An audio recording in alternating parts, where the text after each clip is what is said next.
must have dreamed 1,000 dreams, been haunted by a million screams, but I can hear them marching feet. They're moving into the street. Did you read the news today? They say the danger's gone away, but I can see the fire still alive. They're burning into the night. There's too many men, too many people making too many problems, and not much left to go round. Can't you see this is the land of confusion? This is the world we live in. These are the hands we're given. Use them and let's start trying to make it a place worth living.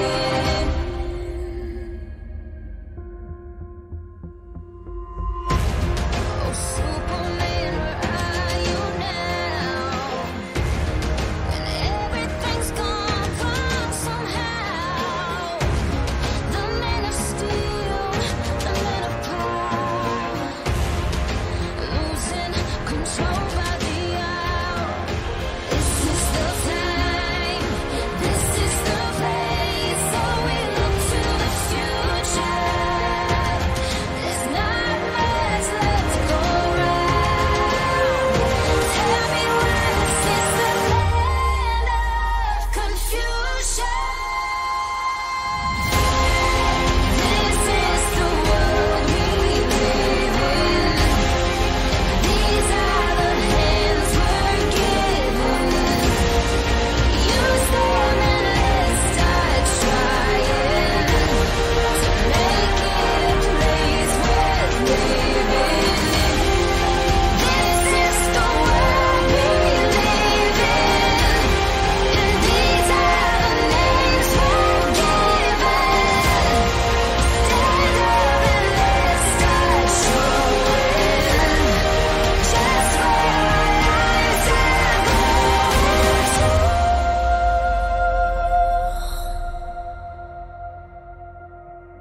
Once I rose above the noise and confusion, just to get a glimpse beyond this illusion. I was soaring ever higher, then I flew too high. Though my eyes could see, I still was a blind man. Though my mind could think, I still was a madman. I hear the voices when I'm dreaming. I can hear them say, carry on my wayward son. There'll be peace when you are done. Lay your weary head to rest. Don't you cry no more. I'm masquerading as a man with a reason. My charade is the event of the season. And if I claim to be a wise man, it surely means that I don't know. On a stormy sea of moving emotion, tossed about, I'm like a ship on the ocean. I set a course for winds of fortune, but I hear voices say, carry on my wayward son. There'll be peace when you are done. Lay your weary head to rest.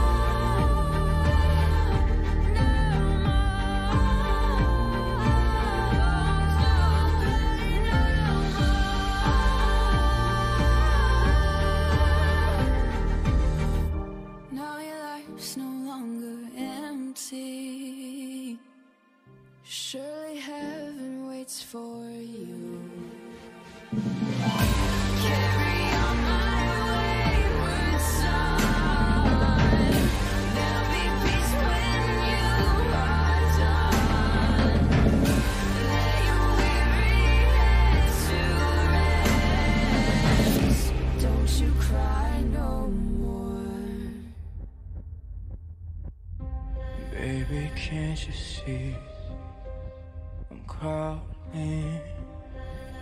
Girl like you should wear a warning. It's dangerous, I'm falling.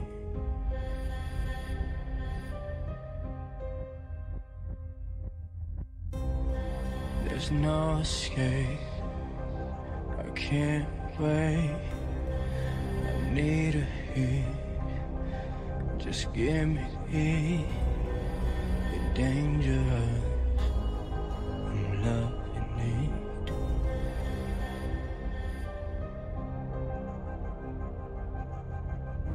So high, can't come down. Losing my head, spinning round and round. Do you feel me now?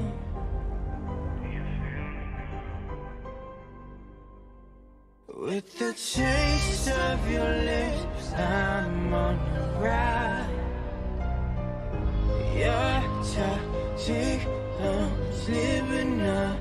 With the taste of your poison paradise, I'm addicted to you. Don't you know that you're toxic? It's getting me to give you up. I took a sip from the devil's cup. Slowly taking over me, taking over me. So I can't come down, losing my head, spinning round and round. You feel me now?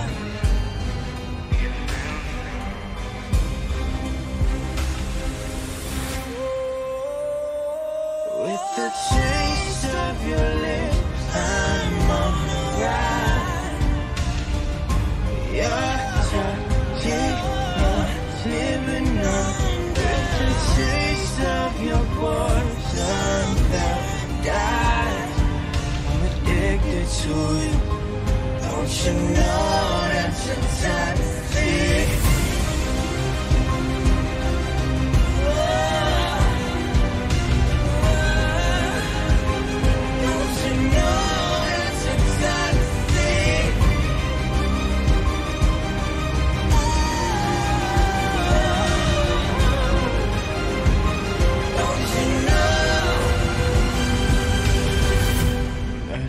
Toxic.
Something so pleasant about that place. Even your emotions have an echo in so much space.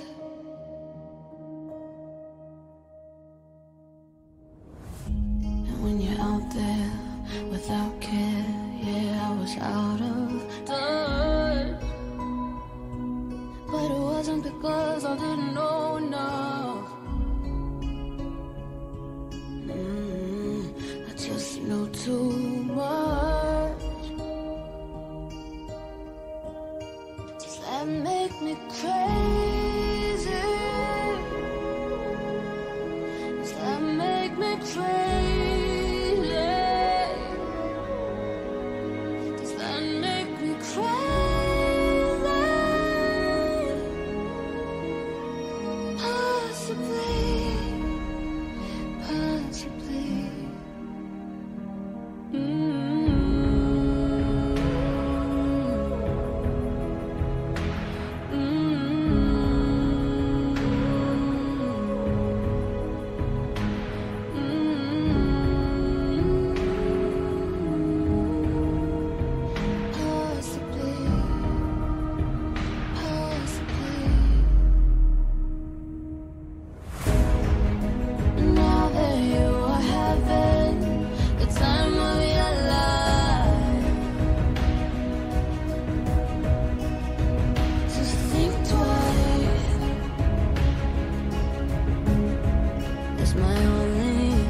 you really think you're in control? I think you're crazy. I think you're crazy. I think you're crazy. Just like me, just like me, like me, like me. I think you're crazy. Baby, you're crazy. I think you're crazy. You can call me crazy. I think you're crazy. Just like me, just like me, just like me, just like me.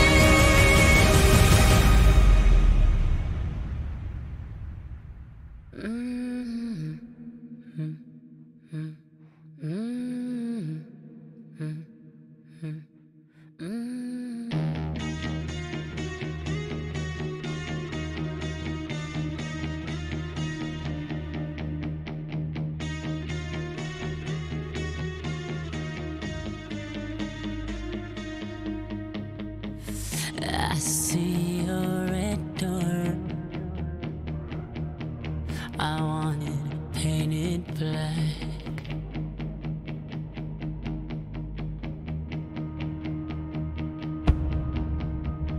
No colors anymore. I want them to turn black.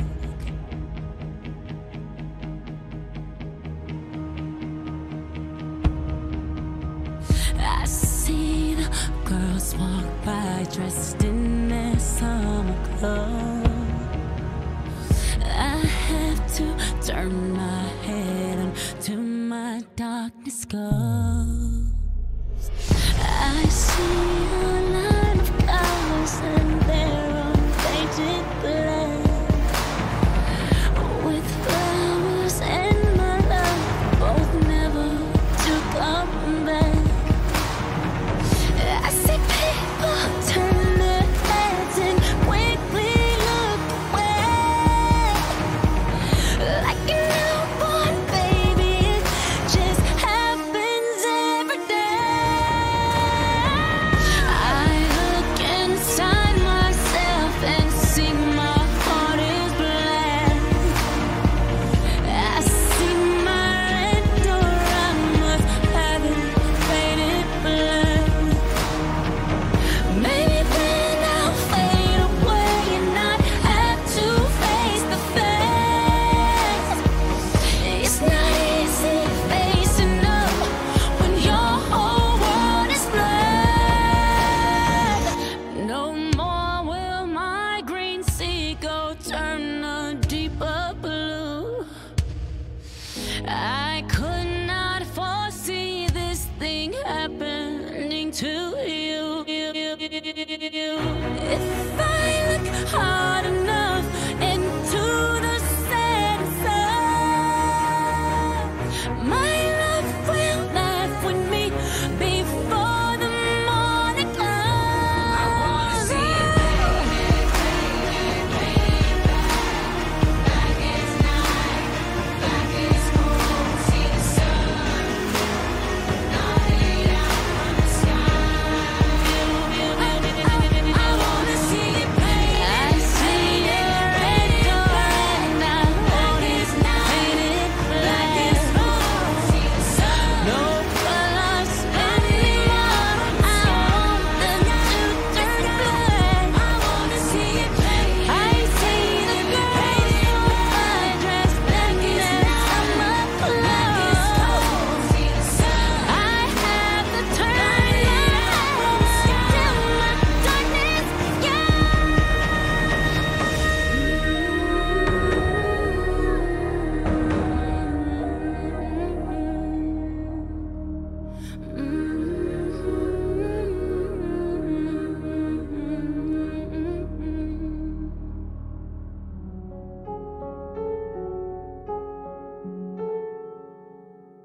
you again, because a vision softly creeping left its seeds while I was sleeping, and the vision that was planted in my brain still remains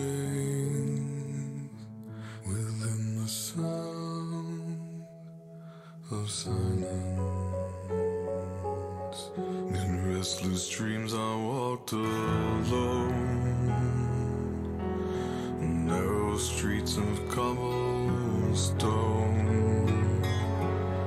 neath the halo of a street lamp. I turned my collar to the cold and damp, when my eyes were stabbed by the flash of a neon light that split the night and touched the sound of silence. And in the naked light I saw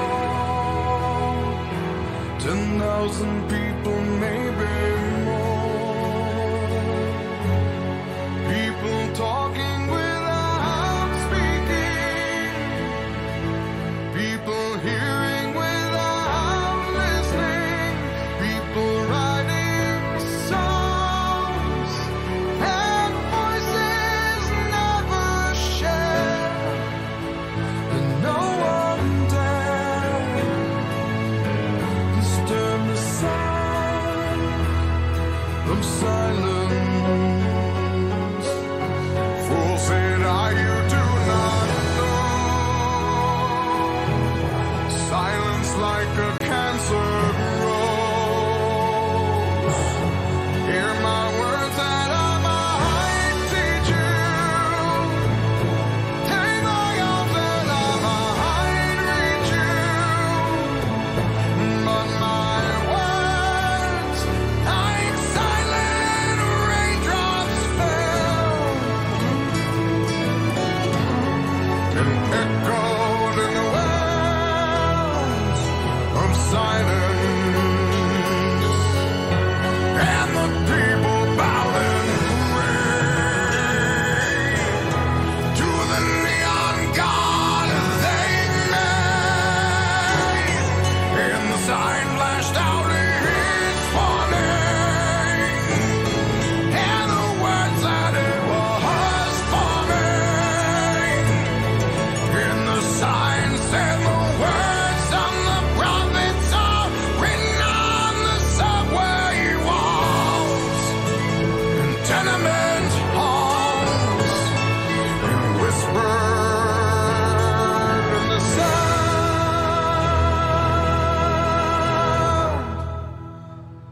of silence.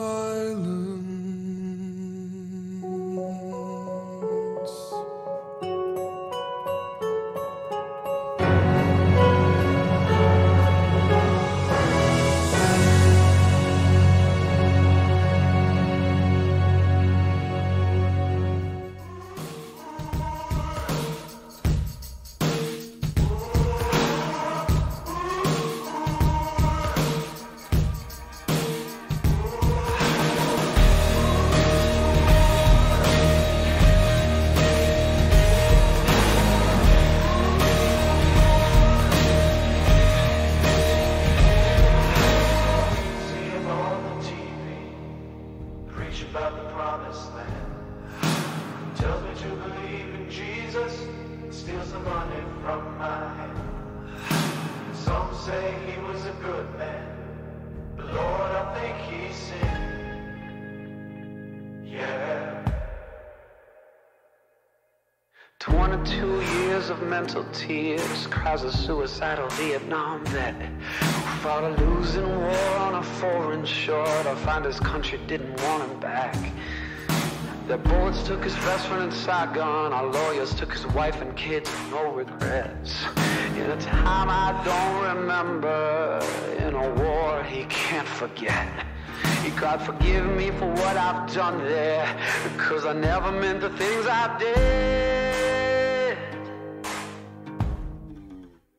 And give me something to believe in. If there's a Lord above, give me something to believe in. Oh Lord, arise. My best friend died a lonely man in some Palm Springs hotel room. I got the call last Christmas Eve and they told me the news. I tried all night not to break down and cry. The tears rolled down my face. I felt so cold and empty, like a lost soul out of place. In the mirror, mirror on the wall, sees my smile, it fades again. Just give me something to believe in. There's a Lord above. Just give me something to believe in. Yeah, Lord, arise. Sometimes I wish to God I didn't know now the things I didn't know then. Road, you gotta take me home.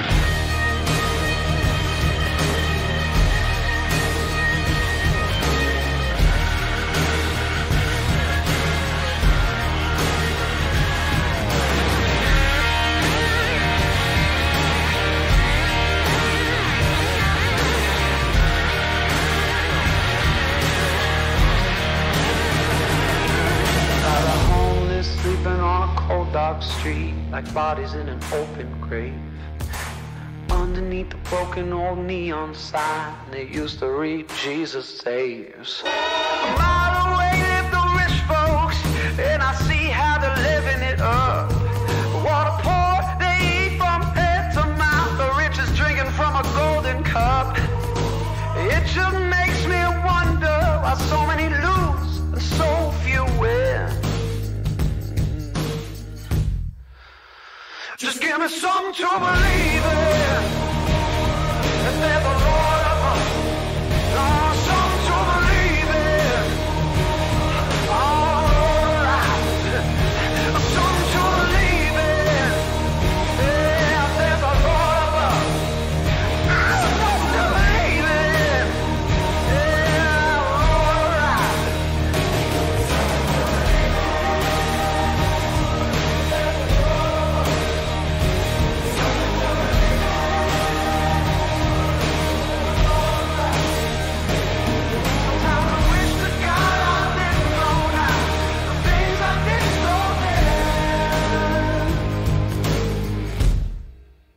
Give me something to believe in.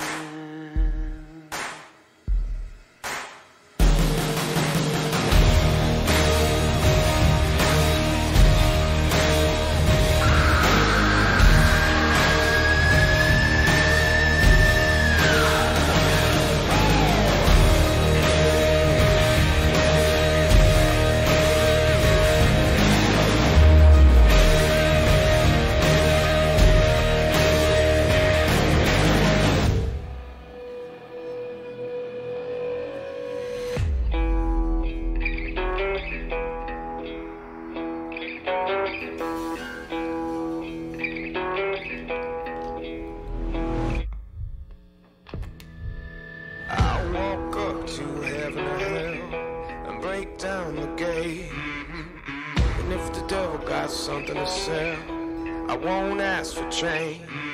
'Cause babe, I'm looking around, ain't a man here worth the crown. I'm a warrior, I'm a warrior. This one's me, warrior. And we're live. Are we? Gizmo is. Gizmo. Oh, why are you shaking? Oh, we are live. Yes. When you don't know what you're going to talk about, start it off with dogs. Yep. They're all lively and shit. Oh my god. He is right up in there. He is. So was Ripley earlier, but now she looks like this. Yeah, she's done. Fred. Fred. Fred.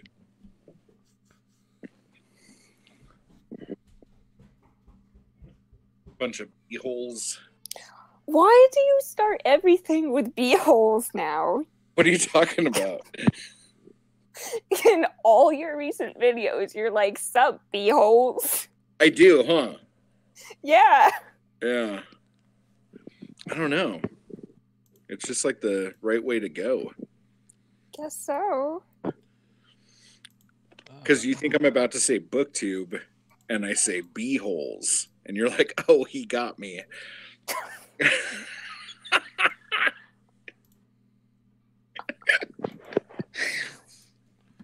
we go. You are ridiculous. I had to remove the drinking game because we're not doing the drinking game right now. Oh yeah, we're not playing that Got a game. drinking game Who's how for you. tired she is. I wish. Who could get... It's 7 o'clock. Didn't you just take her out? Yeah. You mean like take her out? Yippee. Frederick. Yeah. Oh, good girl. What happened when the thing fell? Did the camera just fall Sure. over? She looked at you the moment you said that. Oh, no, that's private now.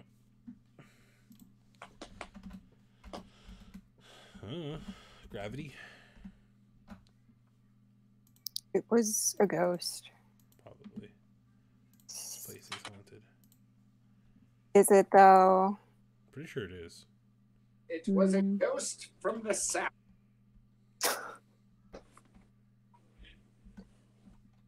This is already starting off to be such a shit show. Oh, Britt, are you going to watch George R. Martin's crappy new show that starts? The Game of what? Thrones spinoff?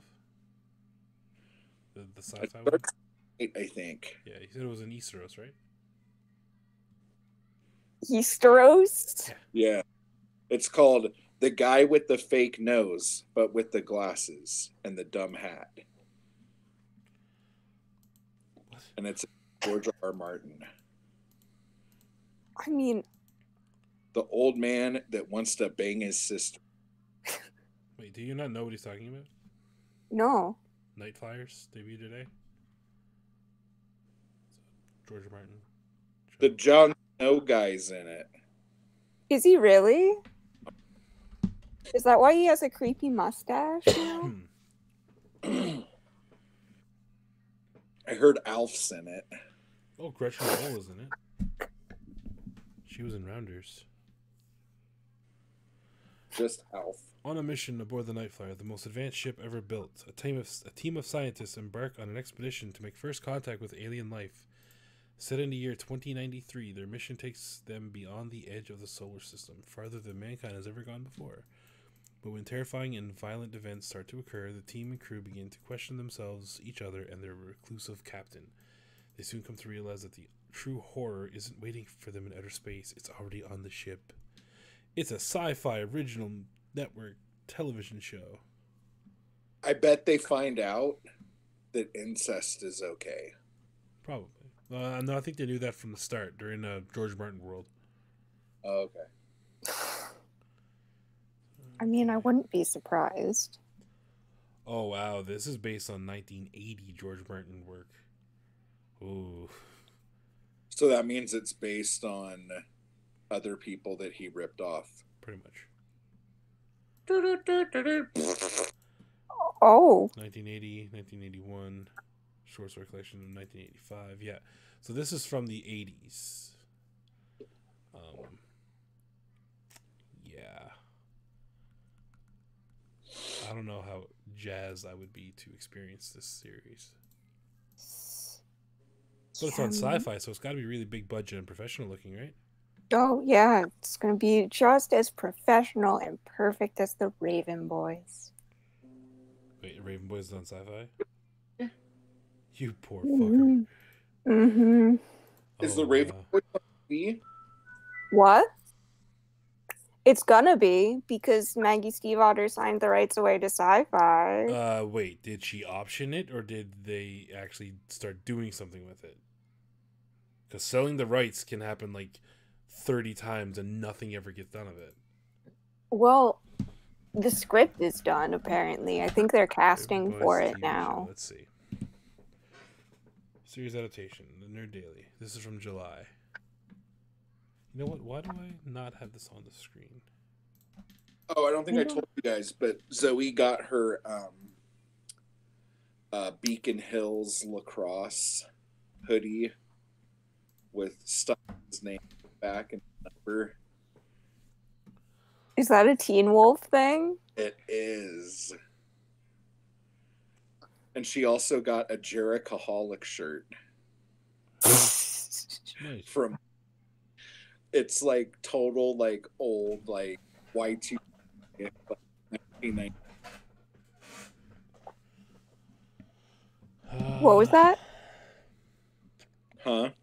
What was that, Matt? No, I was just talking about her Jericho shirt.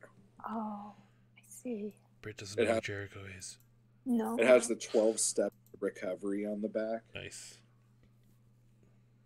Recovery from being a werewolf? Jerichoholic. From being a Jerichoholic. Oh, A fan of Chris see. Jericho.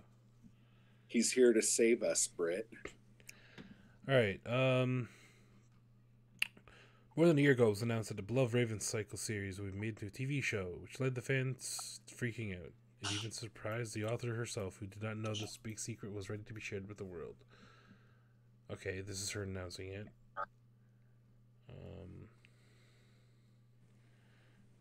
Cross your fingers, we'll soon see pictures of all. And did it have people assigned to it yet? Universal Cable Productions going to air on Sci-Fi in U.S. Michael London executive producing. Andrew Miller adapting its CP showrunner. Catherine Harbuckle attached to direct. So they got names. So when is it going to air though? Shit.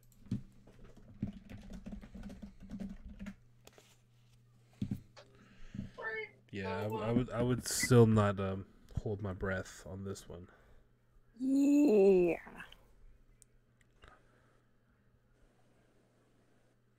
Yeah, it looks like it'll actually happen. It seems. Oh, yeah. Nothing's immediately popping up saying delays, but Yeah, I mean, she wrote the pilot, so. Her maybe name's it'll Margaret be- Sea Otter. No, Maggie. Maggie Sea Otter. Maggie Sea Otter? Yeah. I'm not sure if Britt's being serious or not. You know he's saying Sea Otter, right? No, I didn't. You should He listen. keeps going in and out. You need to listen before you. That's what she said. Stop! What? What are you talking about? You can't hear me? Yeah, your volume, it keeps cutting out. What do you mean? Okay, how's that? Is that better? That's What's up, better. Aaron? Aaron's in the chat. Hi, Aaron. Hi. Don't give me exclamation points. I see you there. It's not coming up on the screen, Dev. Oh yeah, I didn't change the chat thing over. Give me a second. Brett. I'll fix that now. What? Is her name Maggie Sea Otter? No, it's Steve Otter. That's not what you said just then, Britt. Make up your mind. Her name's Steve? Steve Otter. Steve Otter. So like Steve like the name, Otter like the animal. what? So it's No, really it's not. a dude? V Who's A trying to be V a A chick? T E R is not Otter. Steve Otter. No, it's Steve Otter. Two separate words, right? No, it's one word. Stief V A No, T it's E R. pronounced Steve Otter. It's pronounced Steve Otter. Yes, that is correct. Okay, this makes a little bit more sense now. Britt's raging now. because she loves her sea otters and raven boys. Basically, yeah. I do like sea otters. They're adorable. How can you not like them? I like when they hit things to eat food. Yeah. They're like some of the cutest animals on the planet. Oh God, Steve's hotter? Donahue? No. Oh my God. I'm High never on the stoop. on the step. You're on the step? On the Steve Otter. But yeah, pronouncing it correctly, saying it fast, it sounds like Steve Otter, like the animal, but there's still the V you're supposed to pronounce very subtly. Steve Otter is a German name. Steve Otter than you. But again, anglicized pronunciations, people say Steve Otter. No, weird. it's Steve Otter. Yes. Another question. Do we know what the RR and George Martin means? Yes, we do. Did Is it he ripped it off from Tolkien? Ronald Reuel. Ronald, Ronald, and Reuel, Reuel. What are Tolkien's? Ronald Reuel. They're the same? Yes, George Martin stole it. Britt beat me to the joke, but I was more subtle with mine. George is Raymond Richard. Oh. I still think he stole it. You know, Aaron, I don't need you to point out how much of a dumpster fire this is probably going to be. Oh, are we dumpster firing I could do already? that myself. No, we're not.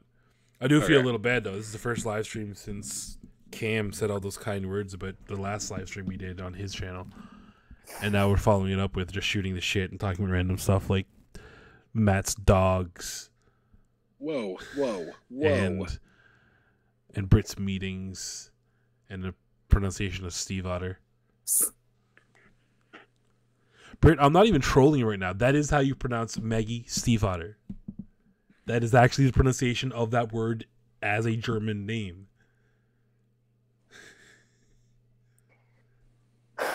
It's spoken fast, and people think it sounds like otter, but there's still the subtle V that you would pronounce if you're pronouncing it correctly. Yes, and it's pronounced Steve Otter. I don't think there's a big space in the middle of it.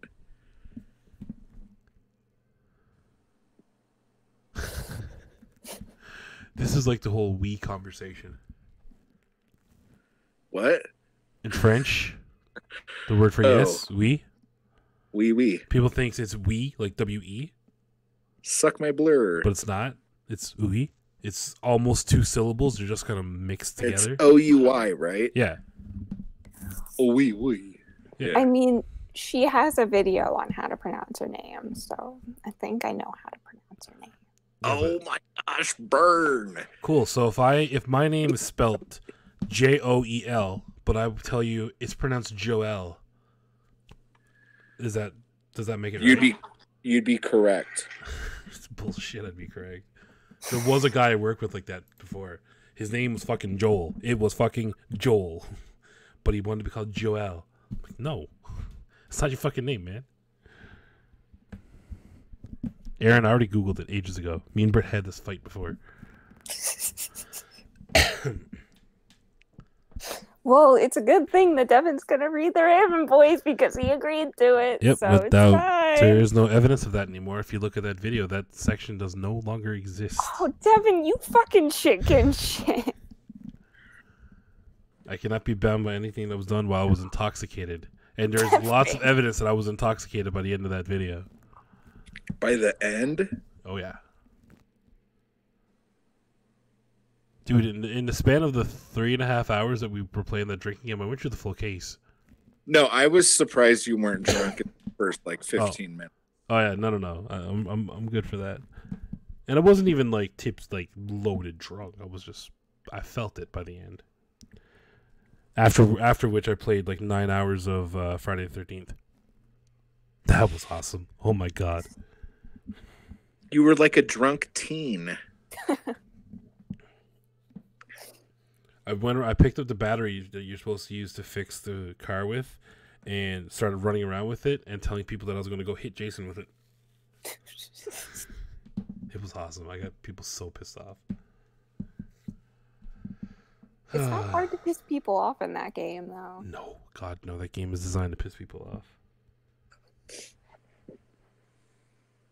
That's why I could never play that game, besides the fact that I don't have a system that'll run it. Like, Matt, did you ever get that running at all? Yeah, I played it a few times. I've just been still like playing Conan like fucking nobody's business. Yeah. No, like as long as I mean it's still really slow and my computer's like on its last leg. Mm-hmm. So I'm hoping that by the end of the month I'll have a new computer. That'd be cool. So I'll be able to do fun things. I have to send Britt a fucking laptop now. no, you're not sending me a laptop, Matt. That's too much. I'll take a laptop. You send it to me.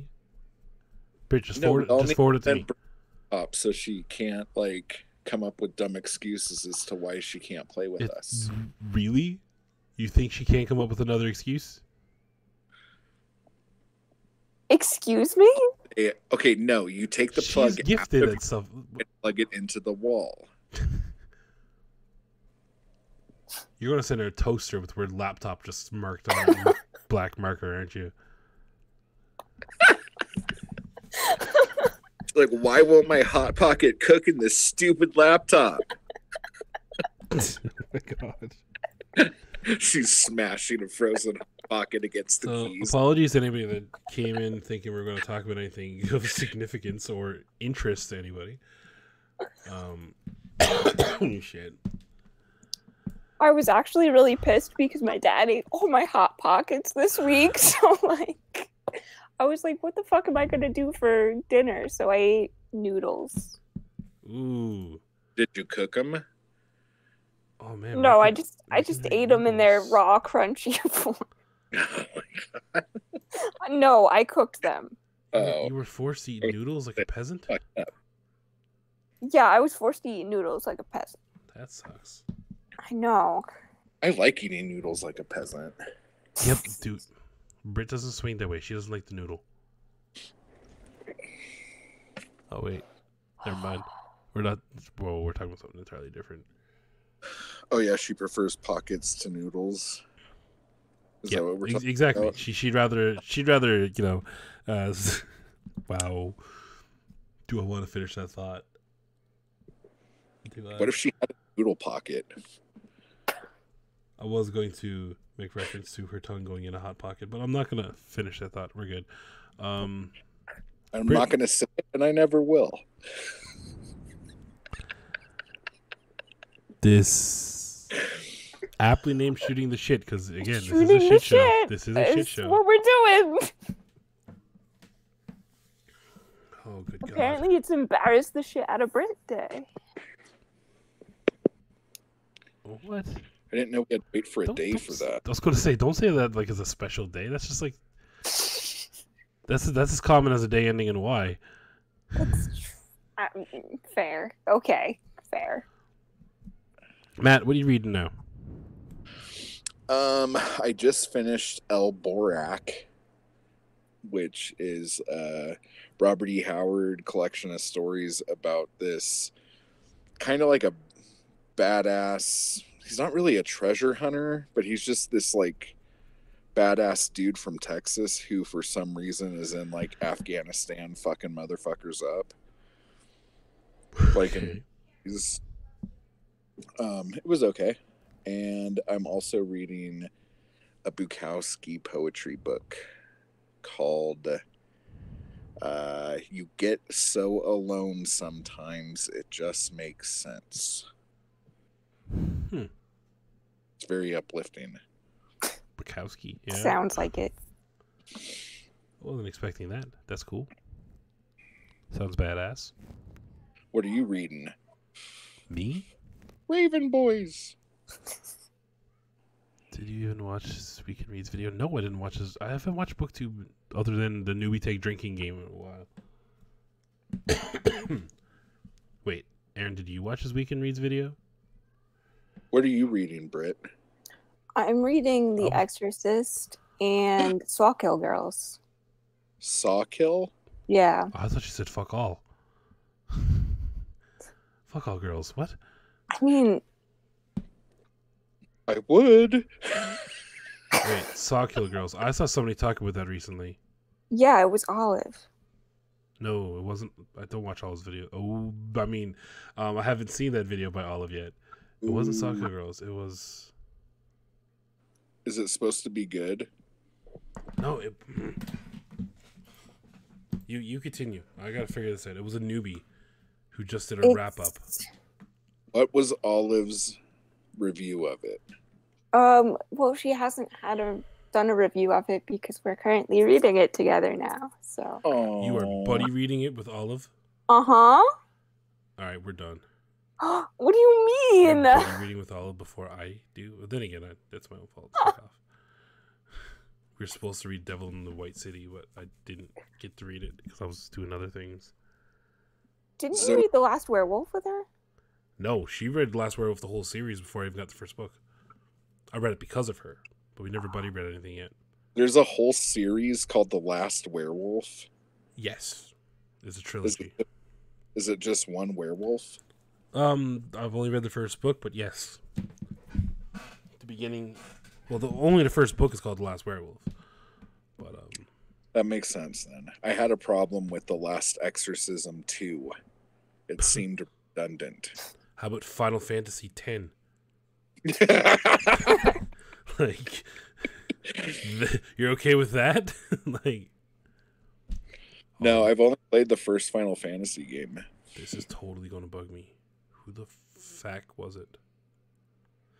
It was a newbie, a relative newbie, did a wrap up where she basically only read one book, and it was Sawkill Girls.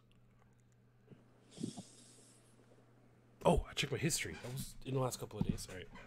Sorry, you guys continue. I'm still... Yeah, Obsessing. it's interesting.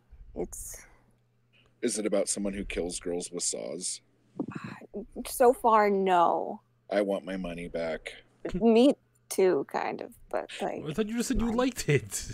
I mean, I She haven't wants her- decided if I like it or not yet. I haven't finished it. I've only read a few chapters. You know what you need? A big mouthful of El Borak. Holy God, how many Rocky videos did I watch recently?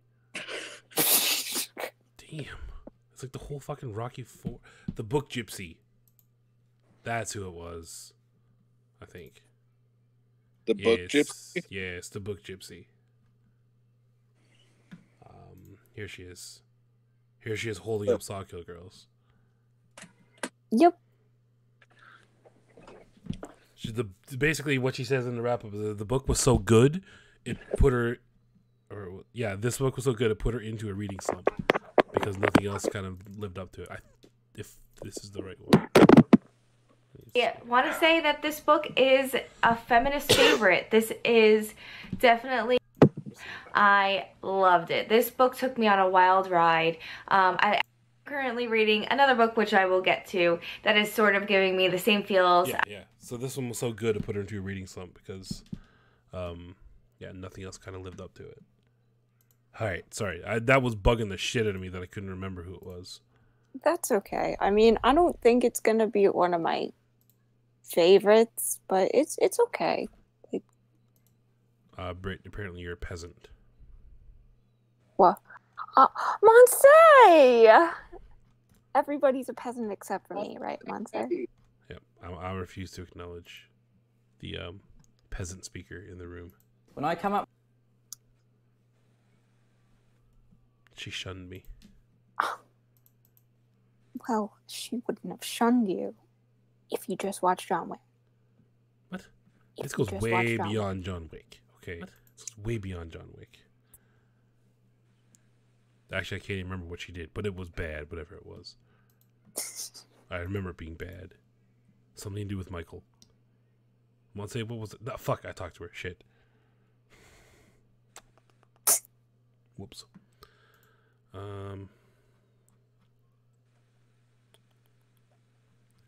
Alright, so I'm renaming the second book in the Kruger series. Are you? Yep. It's going to be Kruger's episode 2, Blood and Bone. Ooh. Devin. No. And then I start calling it Nora Roberts for plagiarizing me. No, that doesn't sound like a good idea. No, it doesn't. Sounds like a terrible idea. Work for what's her name? I think it just managed to piss a lot of people off. If that's called working, then I guess. It got attention. I guarantee you got more attention than like the book itself probably got. The book was a success, I know that, but getting Nora Roberts to like acknowledge you, yeah. I guess. Thing is though, there was idiots on both sides of this. Like there was people legitimately saying that because Tomi is new, like so new to the publishing industry that, you know, she shouldn't say shit. Like that's not legit. Everyone's got a right to a voice. Yeah. But, you know, what she did with her voice was fucking stupid. Real stupid. Yeah. So you don't think I should go with Blood and Bone? No, I like Fire and Brimstone. Fine. Do it.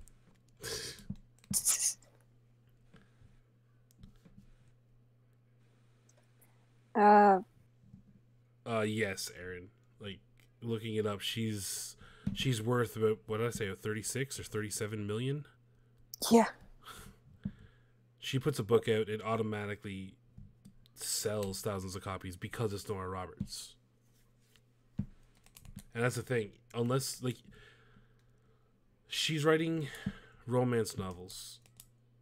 So she's in the romance genre, which is, like, miles ahead of every other genre in terms of sales. Romance sells more than every other genre. Pretty much every other genre combined. Romance is more than 50% of the books that are sold. That's how big it is. We fucked up. Yes, Monse. If you want to make money, write romance. But Nora Roberts writes romance, but she also writes romance that has like thriller aspects and mystery aspects and such. So they're also digestible for people that don't like romance novels.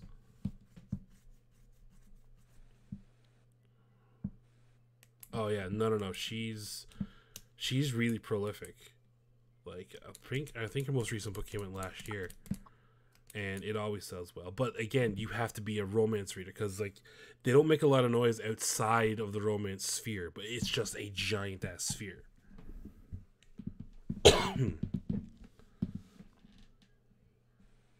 Monse's talking about her shark bait and Adrian Fort fanfic there. Oh god, she's not gonna like me when I said that.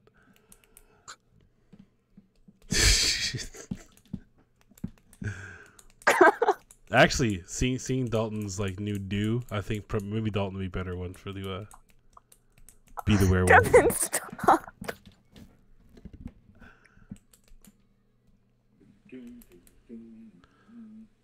I needed to segue somehow to strip covered lid. Like that was the best way I could think of. Because yeah, they did their Litmus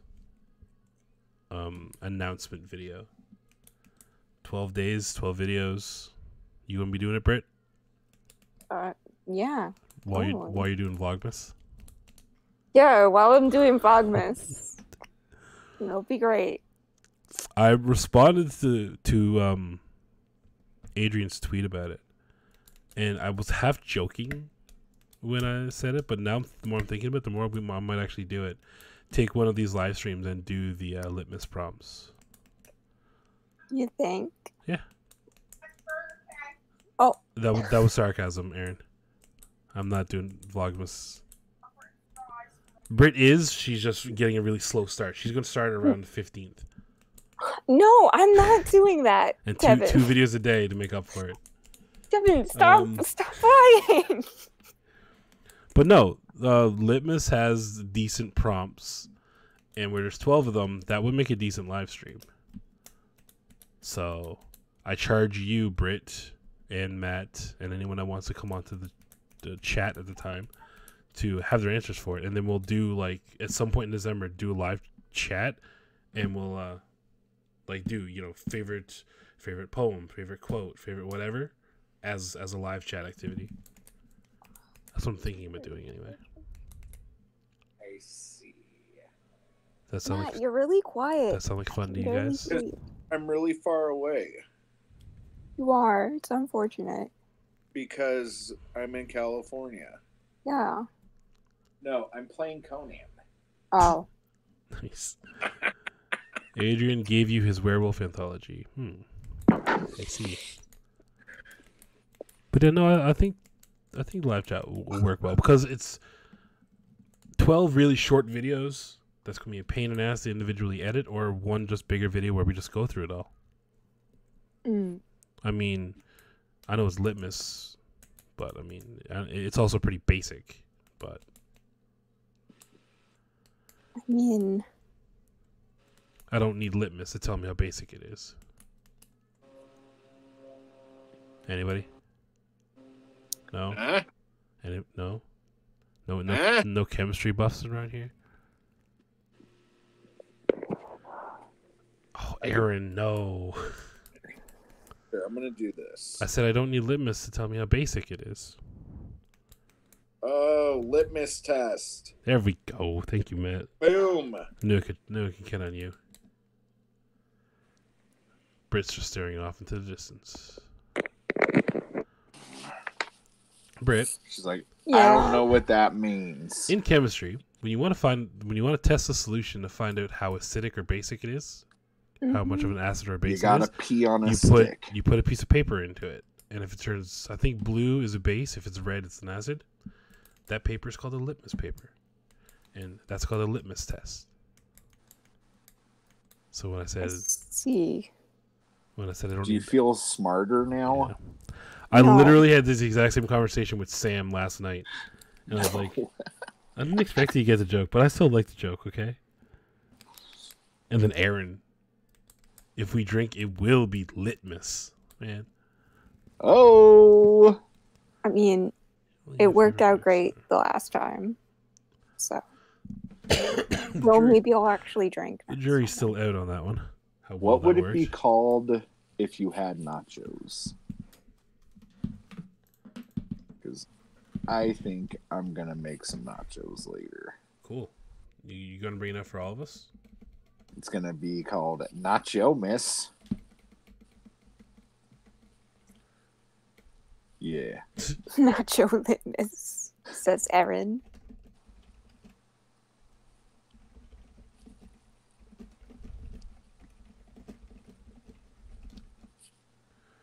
Now I got this. Monse, why are nachos barfy? Oh my gosh. How can she even say that? Well, isn't she vegan I don't know. or vegetarian? I think. Monse, are you vegan or vegetarian? Britt thinks.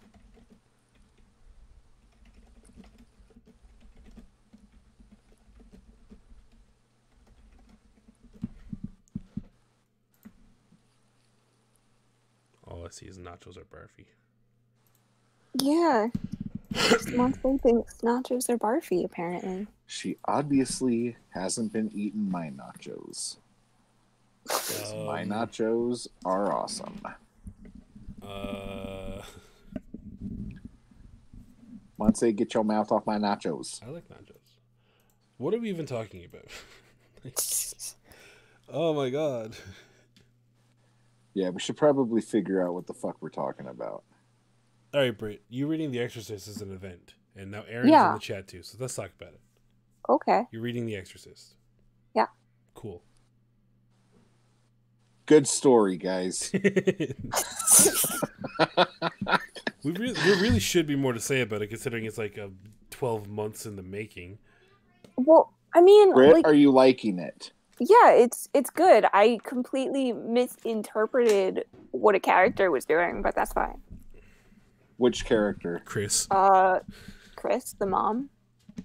What was she doing? I thought her inner monologue was super sarcastic, and I told Devin, and he was like, "What?"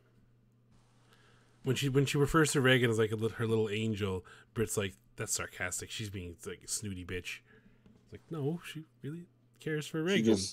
She just loves her kid. Yeah. I mean, I don't know. That was like, I don't know why I thought that. I just did. Like, that was my first impression. Like, guys, I went into this completely blind. Like, all I know about The Exorcist is that one scene where the exorcism is happening and somebody screams, "Your mother loves cock," and that's it. What?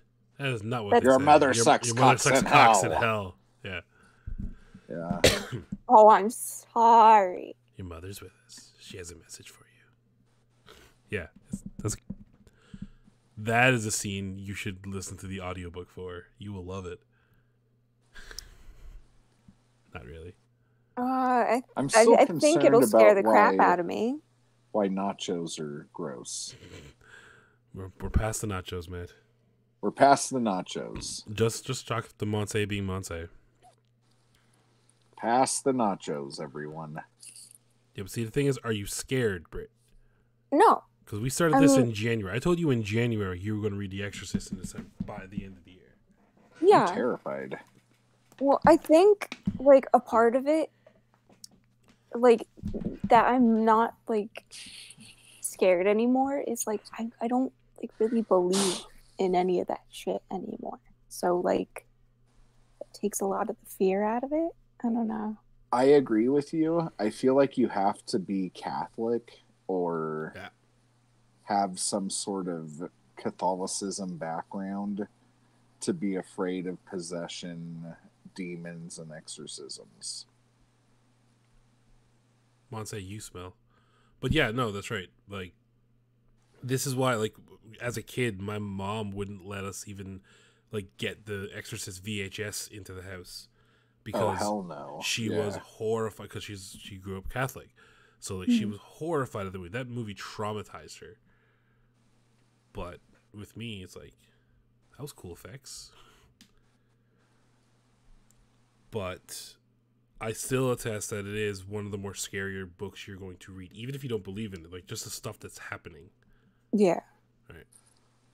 And like I said, if you really get brave, get the audiobook, because William Blatty does the narration for it, and he does a fucking amazing job at it. He does really good. It's one of the best audiobooks I've listened to. I mean, I don't want to, like... Arm I wrestle. don't want to, like... I don't want to, like, make all this progress in my horror education and then read it and scare the shit out of myself and be like, no, Devin, no more. All right, save it for the reread. Speaking of which, I think I'm talking Min into reading Dracula. Really? Yep. Who's reading Dracula? I liked Dracula. Talking to Min about it, Min Kobayashi. Oh my gosh. And yeah, she's like, Dracula's one she wanted to read, because we're talking about reading classics. Because she doesn't read horror. She doesn't like horror, per se. So she's like, we read classics. I'm like, all right. Dracula, The Haunting of Hill House. Those are classics. Haunting of Hill House was really good. The Netflix series was not really good. What? You're the only person I have ever heard to say that of the Netflix series. No, the Netflix not like series is good until the last episode. Actually, the last episode and a half. It should have ended a lot sooner than it did. Okay. Now, are you saying that in terms of the show itself or in terms of an adaptation?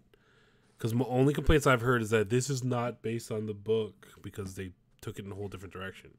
Well, it's just like, you know, that whole thing where, like, Hollywood doesn't know how to end things and they feel like they need to tie everything up and wrap everything up and make everybody happy and fucking blah, blah, blah. Who gives a shit? Like that. And the whole last episode's fucking Return of the King, where it just takes like 12 hours for the end to come because everyone has to cry and say goodbye and all that other fucking bullshit.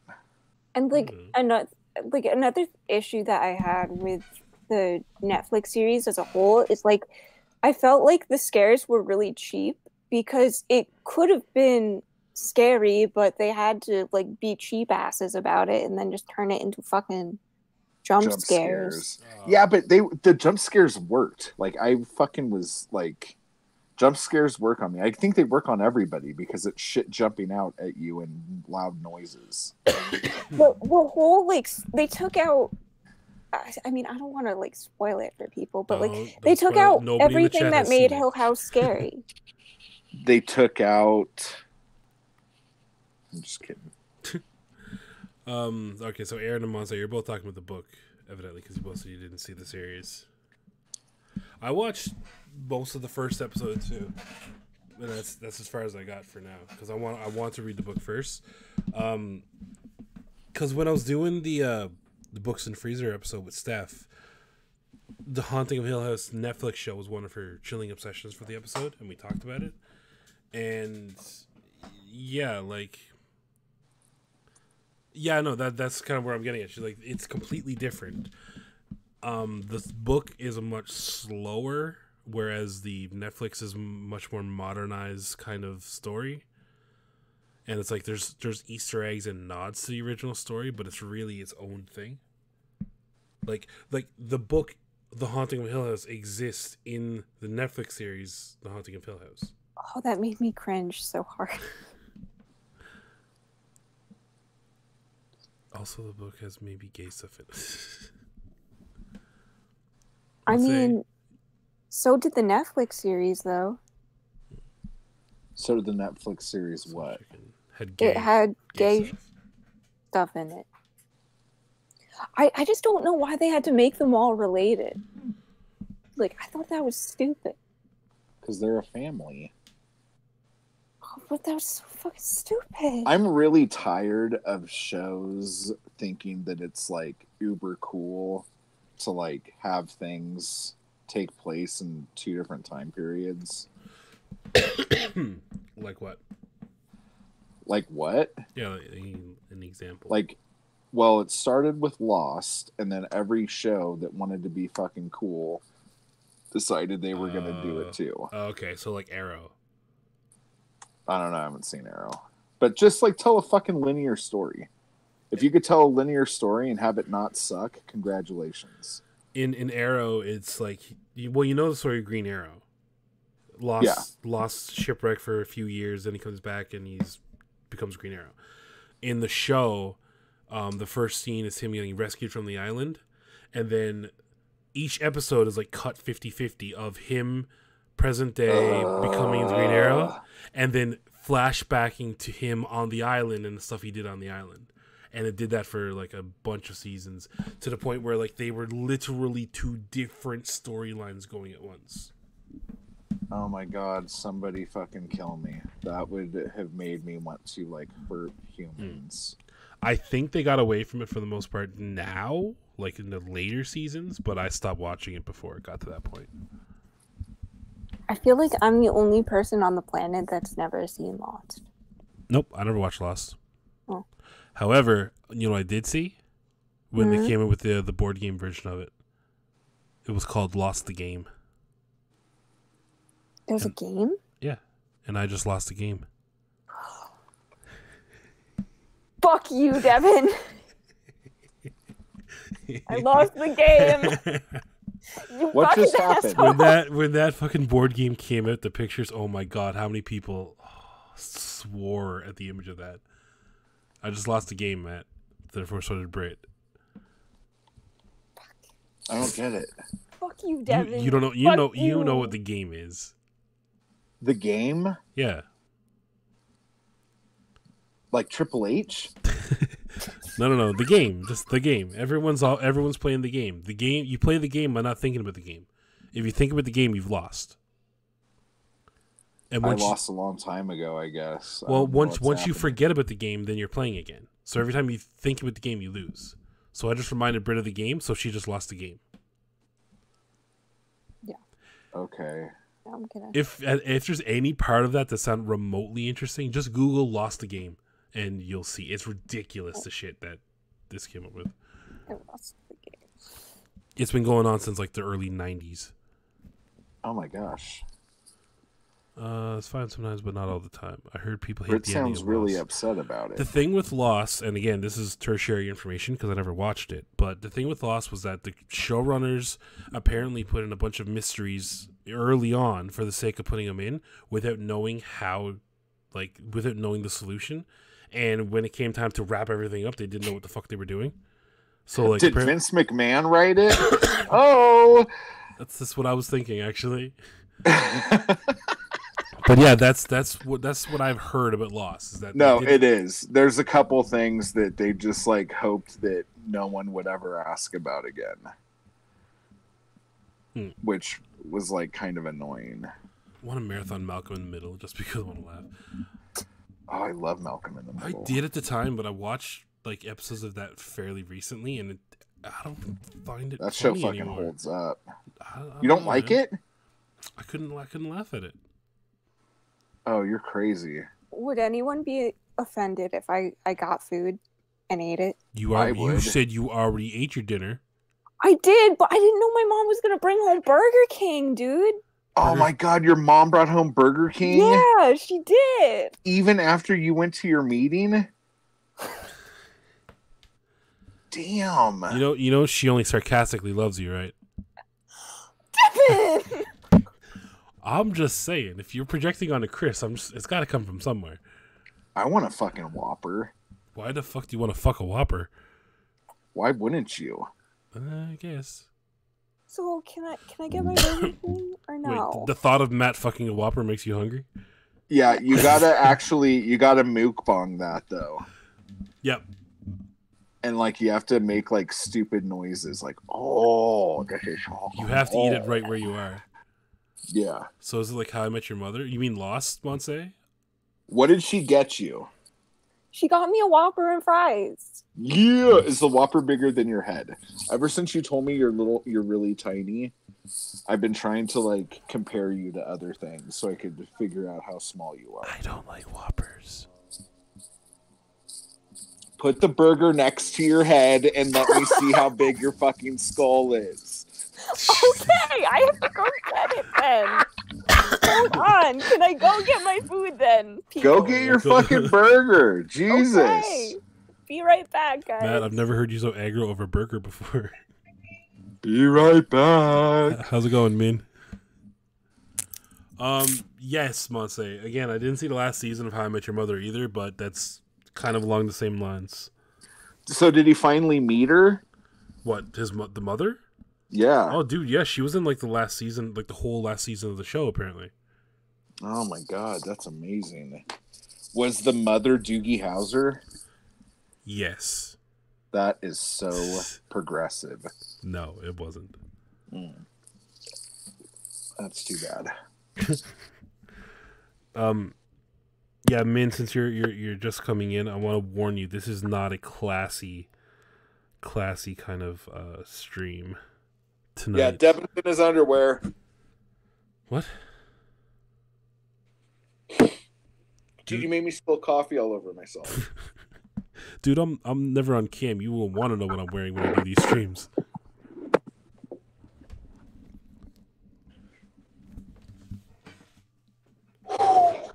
Let's see here. Da-da-da. Oh yeah, still conked out there. Actually, I can't even tell she's asleep. How the fuck can she sleep through all my yelling?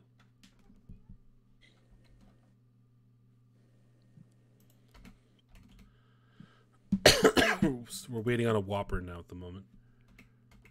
I got up for something, and now I can't remember what I got up for. What the fuck was I doing? Signs of you getting old there, Matt. No shit. I think it's the medication. That is not happening. Not happening, man. All of the Viagra I take makes me lose my thoughts. You take Viagra? No, I wish. Yeah, I don't. One day you will talk about erotica during your face reveal. She's hell bent on getting me to reveal my face. Reveal your face. Not happening. You know what you should do? You should put on some panties over your face and just have your eyes through the leg holes. Once again, how do you know that I don't already do that? That you do that all the time? Yeah, that's why I'm not on camera, man. I could be wearing anything right now. Man, that's not fair. What'd I miss? Min's blackmailing me. Min's blackmailing me? Not you, me. And where's that Oh. Whopper? What? Where's that Whopper? The Whopper? Matt wants you to hold it up to your That's a hand. good question. Where is the Do- Whopper? That's just a bunch of ketchup. Oh, Do that's you think the Whopper is going to be bigger than your face? yes. No, it's fine, Mom.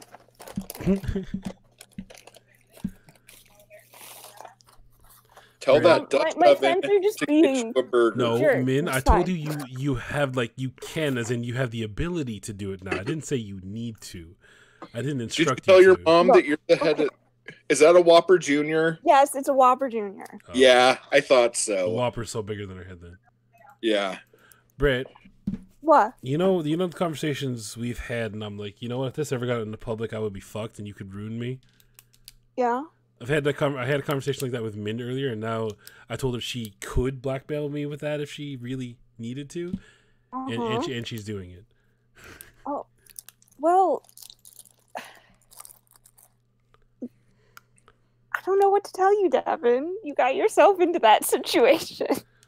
If we do the video on Next Door Daddy, she says I got to do a face reveal for it. Ooh. Oh, so you're never going to do a video for Next Door Daddy.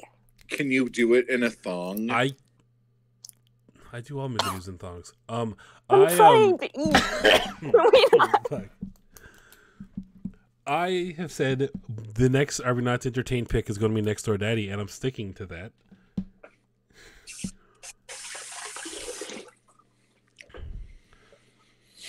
You really screwed the pooch on that one, didn't you, Dev? You're the one that picked it. I didn't pick it. I showed it to you as a joke, and then you sealed your own fate. Hey, Britt, did you tell your mom that you're the head of your group at the meeting you went to? Oh, God.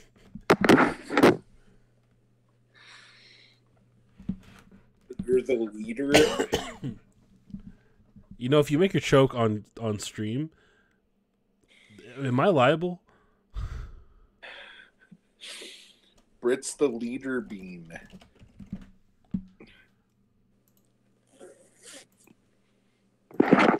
She's speechless. Britt, if I am you... the leader of nothing. Wow.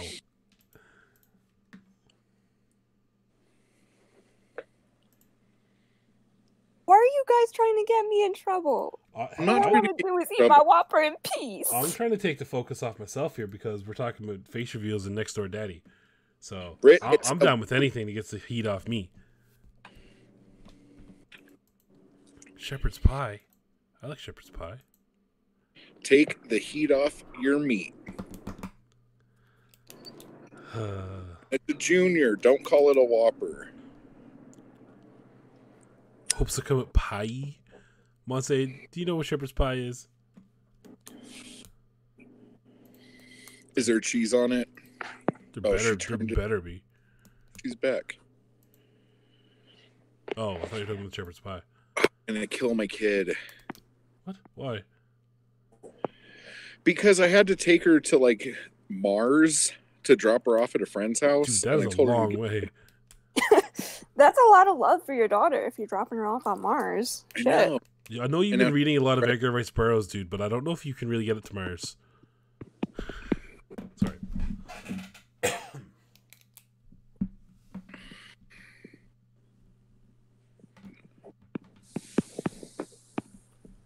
So where is she going? Hang on. Whoa, never. What are you doing? Matt, she's What? trying to eat, man. Come on. There's no need of that. Oh my god, she's gonna choke. She's gonna choke. Oh my god, look at her.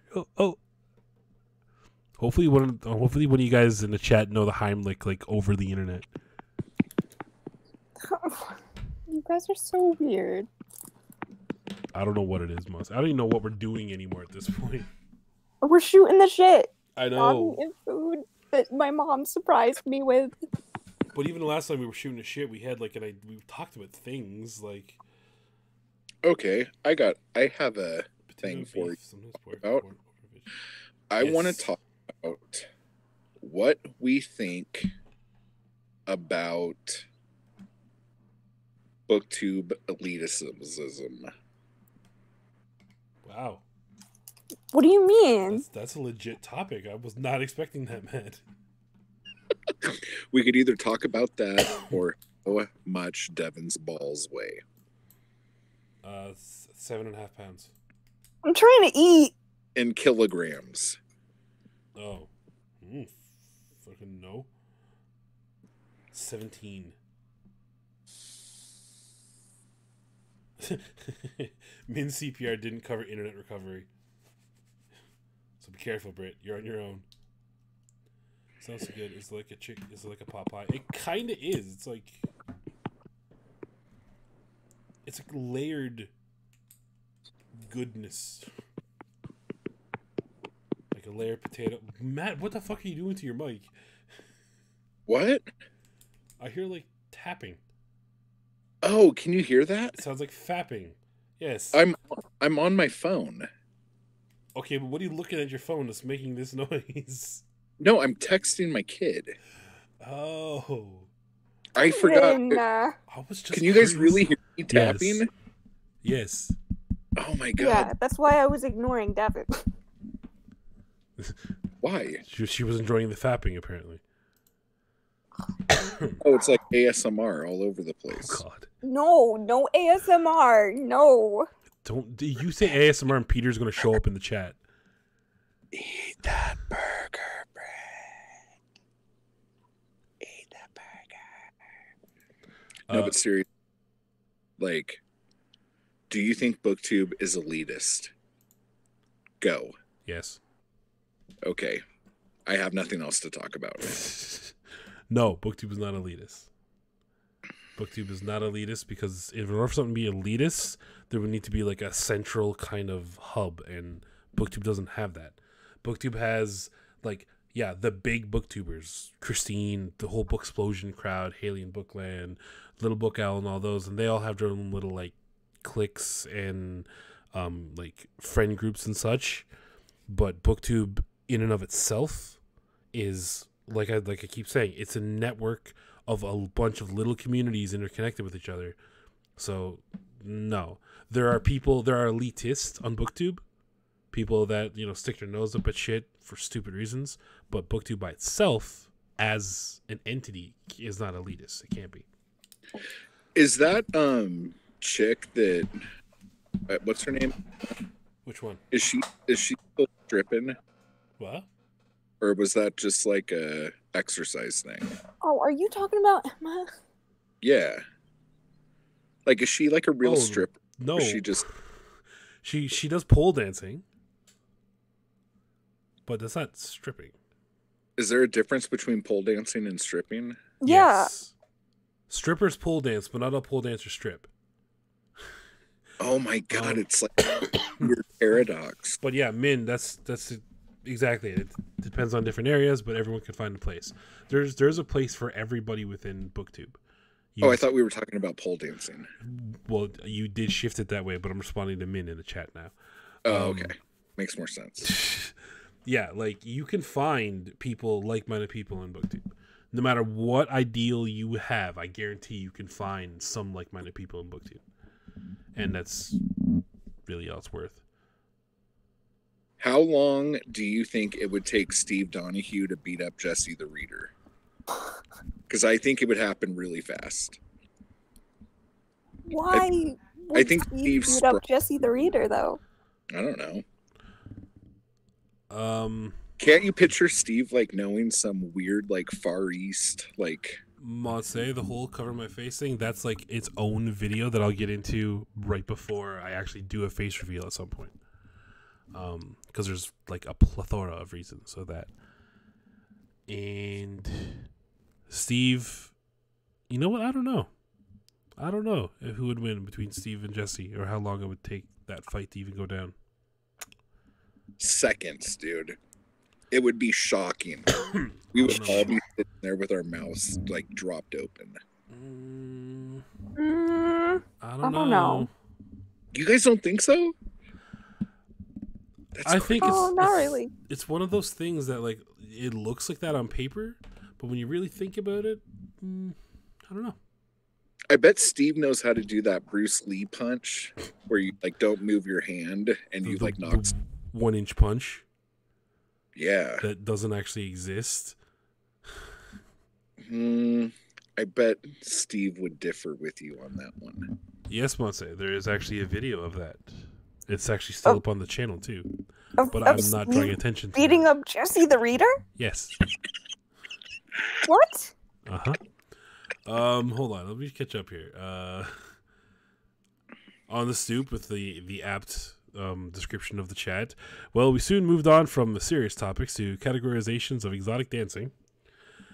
Why are we talking about pole dancing? We're talking about pole dancing because every now and then the conversation will come up when someone sees Emma Books' Instagram and she's got her pole dancing pictures on. I don't think I'm following her.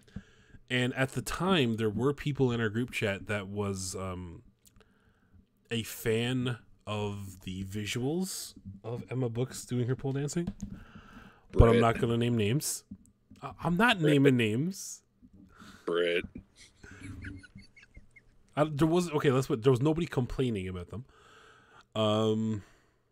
I complained about her pants. I like to think Steve is like retired special ops, like a bookish Liam Neeson. Oh my god, I would love to see Taken starring Steve Donahue. That'd be awesome. Oh my god, that'd be so funny. That'd be sick. And yes, one thing I showed Erica and you the picture again. Like I said, there is a video that's on the channel still of me doing the Hide Your Love Away cover. Which, in hindsight, was a horrible thing because all it took was, if there's 15 likes in a video, I'll show you this one, and you guys did it in like a few hours. But I'm not drawing attention to that no more. When is the Backdoor Maddie live stream? Asking for a friend. Who wants to know that? On the stoop just said that. Backdoor Matt, Maddie. make it happen. Hell yeah. If there's one thing people know about me, it's my back door. On the stoop, I actually read the first couple chapters of Next Door Daddy because I was determined to get through this book, and I will get through it. I don't have words to describe the experience. It's all my fault. I read The Selection because of Brit. I read Throne of Glass because of Brit, and now I have to read Next Door Daddy because of Brit. Listen, I'm just really good at picking things that you hate. Brit's got a bunch of meat in her mouth. Matt is fapping on the phone. This is a... Oh, this shit, is a I'm winner. sorry.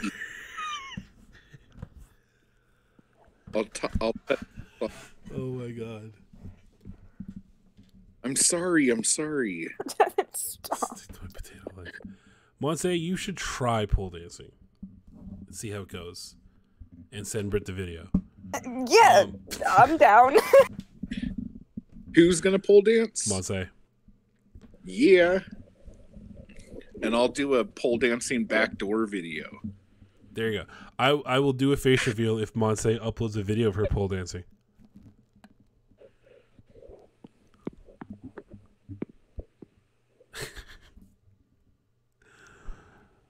Oh, God. Yep. Welcome to my BookTube channel, ladies and gentlemen. We talk about the real issues here. Hell yeah. All the important shit. I agree. Do you mean your face? Yep. I mean my actual face. I have to read a pirate treasure map. A pirate treasure map? Yeah. And this is not Hey. an episode of SpongeBob. Keep that to yourself, Monse. Okay. If that's what you want to do. I'm sure Britt will not mind. Don't put me on the spot like this. It's a legitimate type of exercise. See, that's the thing, man. Like, this comes up because Emma does it, but Emma does it as a form of, fitness and interest, and she's not trying to be a stripper. I'm pretty sure she's not. Like, there's nothing wrong with pole dancing. Yeah, I'm pretty sure she uses it as like exercise and like. Same with that the hula hooping stuff. Apparently, that's a nice workout as well. And some of the people on YouTube are crazy at it.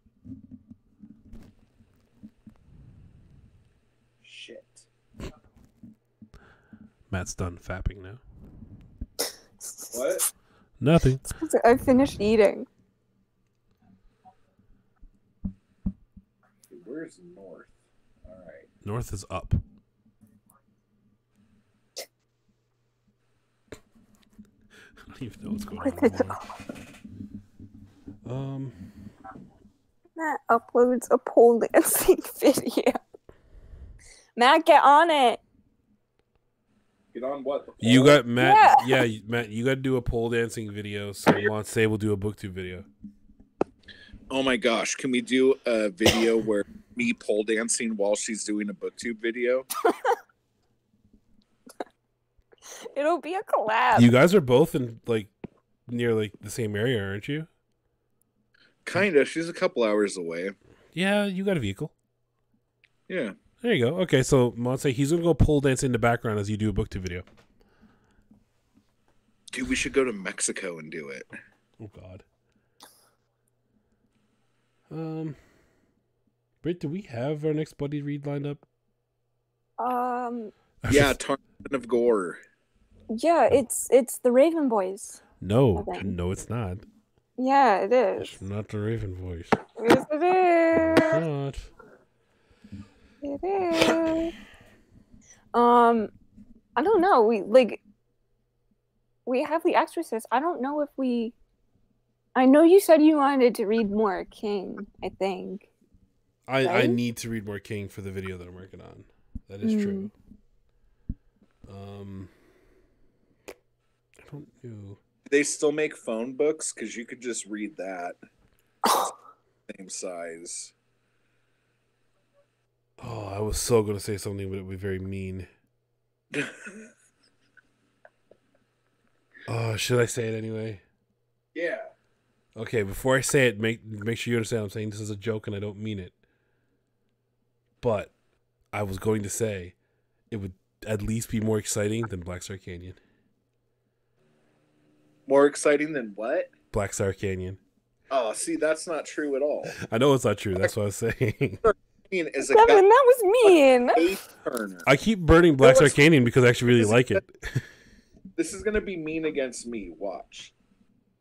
What? Huh? No, that was the punchline. Reading the phone book is more exciting than...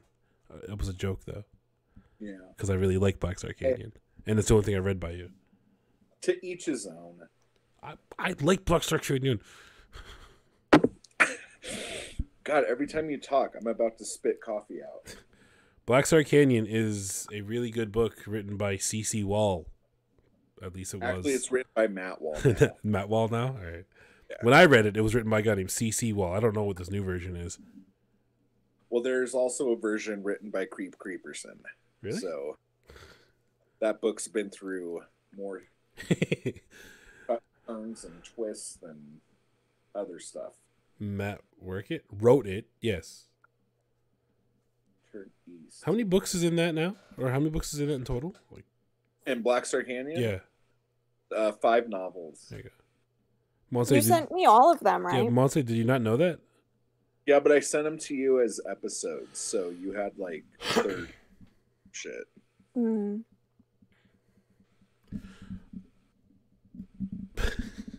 Take 50 steps. Then Hey, Matt, why so many names? Monse is asking. what do you mean? Creep Creeperson, CC Wall, Matt Wall. The pen names.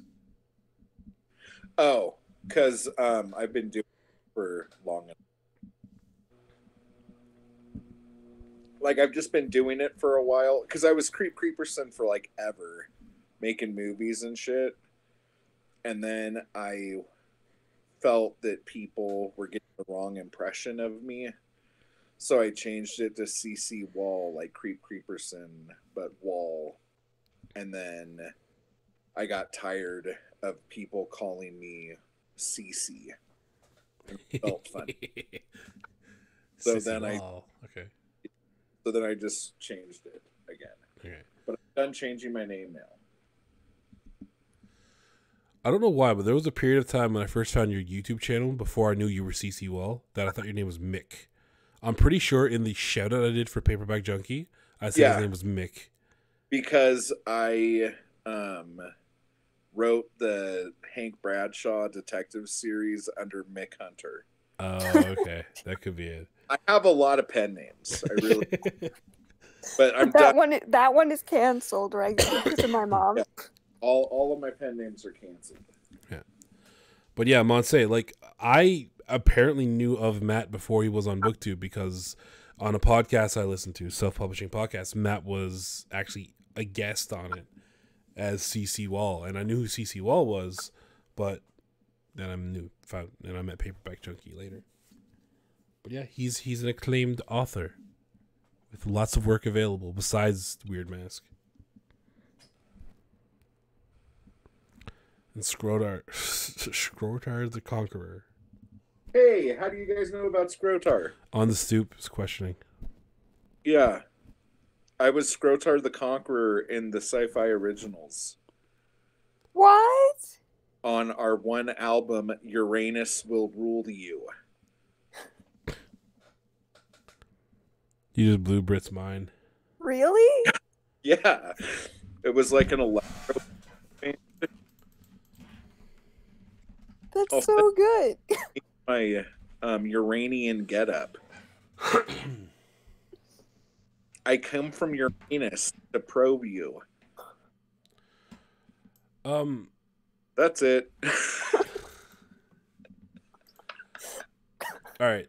Slight subject change. Yeah. Have any of you guys read The Eye of Argon? No. Matt, have you heard of that? Heard of what? The Eye of Argon.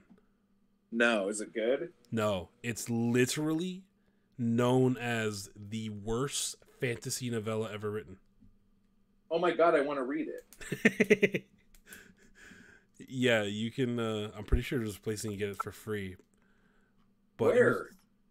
It came out fuck, I just Googled it and it's coming up.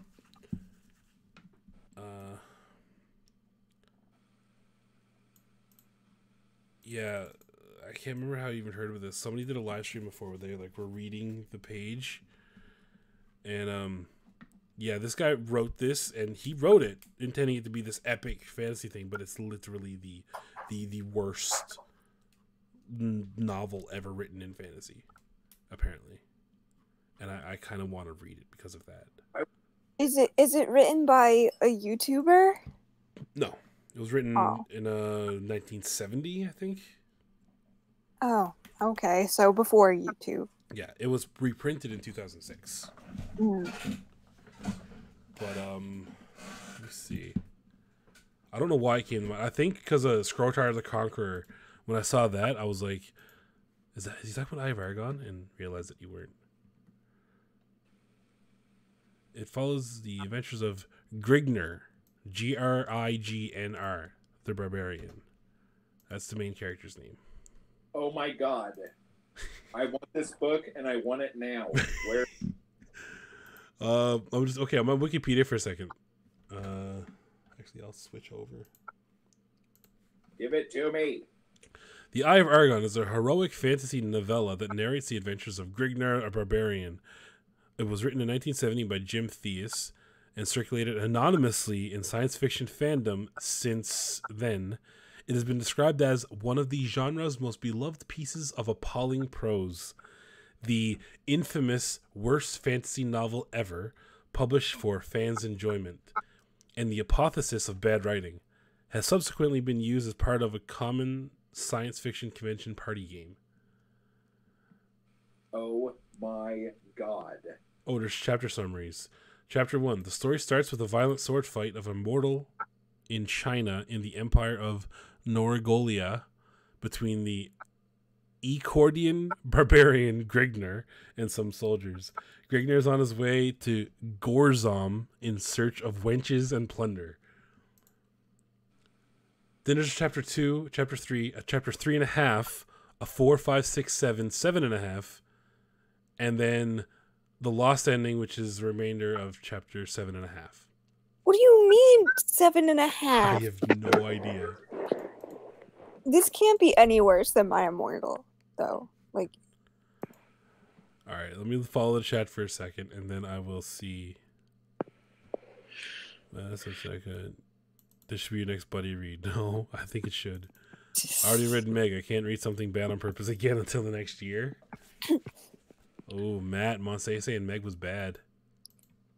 Saying what? Meg was bad. Meg the Shark book? Yeah, yeah. No, it wasn't. She's just trying to get Erica mad. Erica's not here. I don't know, think it. but- Honestly, like, people talk shit about that book. I kind of enjoyed it. It was super fun. I Okay, wonder- what's this book? Eye of Argon. Eye of Argon. Yeah, holy! The paperback is $12 on Amazon. Oh my god. Plus Okay, now $6 check for this out. shipping. If I'm gonna read Eye of Argon, I want all of you guys to watch the movie The Sister of Ursula. Sister of Ursula. Don't you mean The Little Mermaid too? Oh my god! I found it like just published for free. No, The Sister of Ursula. All right, hold on a second. Chapter We'll look 1 it is up. like a paragraph long. Oh my god, I'm so excited about this book. You have no idea. All right. Let's just do this together. I want to do this first little bit, just that first like these paragraphs, and see if it's as bad as people say it is. Okay. Okay. Put on my audiobook narrator voice, which I don't have. What do we got here? Monty has issues with Little Mermaid. Okay, I don't even want to touch that one. The weather-beaten trail wound ahead into the dust-racked climes of the barren land which dominates large portions of the Norgolian Empire. Age-worn hoofprints smothered by the sifting sands of time shone dully against the dust-splattered crust of earth. The tireless sun cast its parching rays of incandescence from overhead, halfway through its daily revolution. Small rodents scampered about, occupying themselves in the daily accomplishments of their dismal lives. Dust sprayed over 3 heaving mounts in blinding clouds, while they bore the burdensome cargoes of their struggling overseers. Prepare to embrace your creators in the Stygian haunts of hell, barbarian, gasped the first soldier. Only after you've kissed the fleeting steed of death, wrench, returned Grignor. A sweeping blade of flashing steel riveted from the massive barbarian's hide-enameled shield as his rippling right arm thrust forth, sending a steel-shod blade to the hilt into the soldier's vital organs. The disemboweled mercenary crumpled from his saddle and sank to the clouded sward, sprinkling the parched dust with crimson droplets from escaping life fluid. The enthused what? Have sex with a book? What? Is it wrong to want to have sex with a book? Hey Mindy, how you doing? The enthused barbarian swiveled about, his shock of fiery red hair tossing robustly in the humid air currents as he faced the attack of the defeated soldiers, fellow in arms. "Damn you, barbarian!" shrieked the soldier as he observed his comrade in death. A gleaming scimitar smote a heavy blow against the renegade's spiked helmet, bringing a heavy cloud over the Ecordian's misting brain. Shaking off the effects of the pounding blow to his head, Grignor brought down his scarlet-streaked edge against the soldier's crudely forged hauberk, clanging harmlessly to the left side of his opponent. The soldier's steed whinnied as he directed the horse back from the driving blade of the barbarian. Gregner leashed his mount forward as the hoarsely piercing battle cry of his wilderness-bred race resounded from his grinding lungs. A twirling blade bounced harmlessly from the mighty thief's buckler as his rolling right arm cleft upward, sending a foot of blinding steel ripping through the Cimmerian's exposed gullet. A gasping gurgle from the soldier's writhing mouth as he tumbled to the golden sand at his feet and wormed agonizingly in his deathbed. Fuck. Grignor's emerald green orbs glared lustfully at the wallowing soldier struggling before his chestnut-swirled mount. His scowling voice reverberated over the dying form in a tone of mocking mirth. Your city-bred dogs should learn not to antagonize your better. Reining his weary mount ahead, Gregner resumed his journey to the Norigolian city of Gorzam, hoping to discover wine, women, and adventure to boil the wild blood coursing through his savage veins. The trek to Gorzam was forced upon Gregner when the soldiers of Kryn were leashed upon him by a faithless concubine he had wooed. His scandalous activities throughout the Cimmerian city had unleashed throngs of havoc and uproar among its refined patricians, leading them to tack a heavy reward over his head. He had barely managed to escape through the back entrance of the inn he had been guzzling in, as a squad of soldiers pounced upon him. After spilling a spout of blood from the leader of the mercenaries as he dismembered one of the officer's arms, he retreated to his mount to make his way towards Gorzam, rumored to contain hordes of plunder and many young wenches for any man who has the backbone to wrest them away. That was chapter 1. That made me want to fucking kill myself. No, I'm done now. Just did that first bit. That was amazing. That was not even close to the most horrible parts of this book, from what I know. That was something. And again, this wasn't written as a parody or a satire. This is legit. Like, this guy thought this was great work. Are you sure, or was this like a pretend? No, because if you read up about him after the fact, like, I'm pretty sure he despises the fact that people say this was a shitty work. Have you read that the fanfic that I posted the thing about? What fanfic?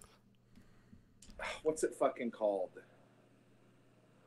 Like, if you like type in Google like where Sue came from, like Star Trek Mary Sue, there's like a really short fanfic that is like, it was written in the 70s and it was written to like make fun of the characters that people were putting in Star Trek fan fiction.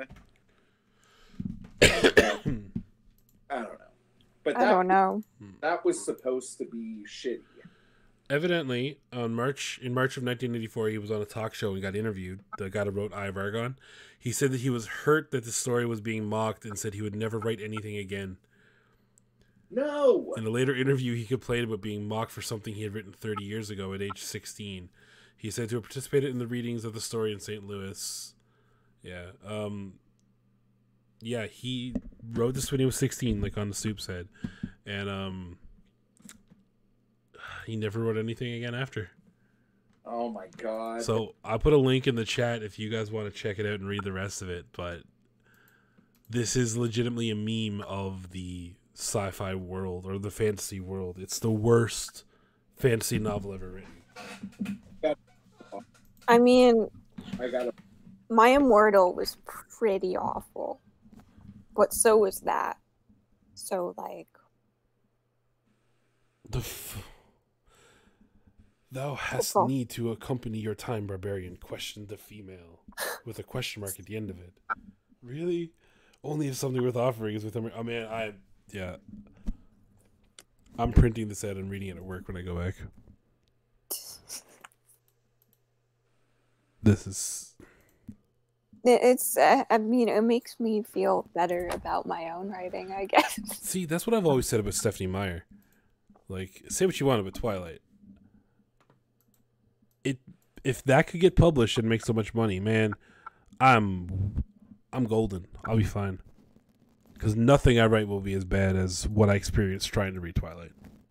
I mean, I read the first 3 books. I'd rather read Twilight than 50 Shades of Grey. Isn't that the same thing? I would rather watch porn than read either. You would rather watch porn than a lot of things, though, wouldn't you? Yeah, but it depends on what kind of porn. Because, like, I would watch, like, weird... So, Mindy, now that I see that you popped in, my apologies. This is a very candid and non-bookish conversation we're having here. Who did you... Well, Monse says Twilight is art. see... Yeah, it is. I agree. I want someone to write a Steve Donahue Jack Reacher mashup now. Monse, get on it. See, the thing... Okay, I will crack jokes that are only half jokes about how horrible trying to read Twilight was, and how it's going to be the last Are We Not Entertained book that I read. When I know that group is done for good, I'm going to be reading Twilight for it. I got that picked out.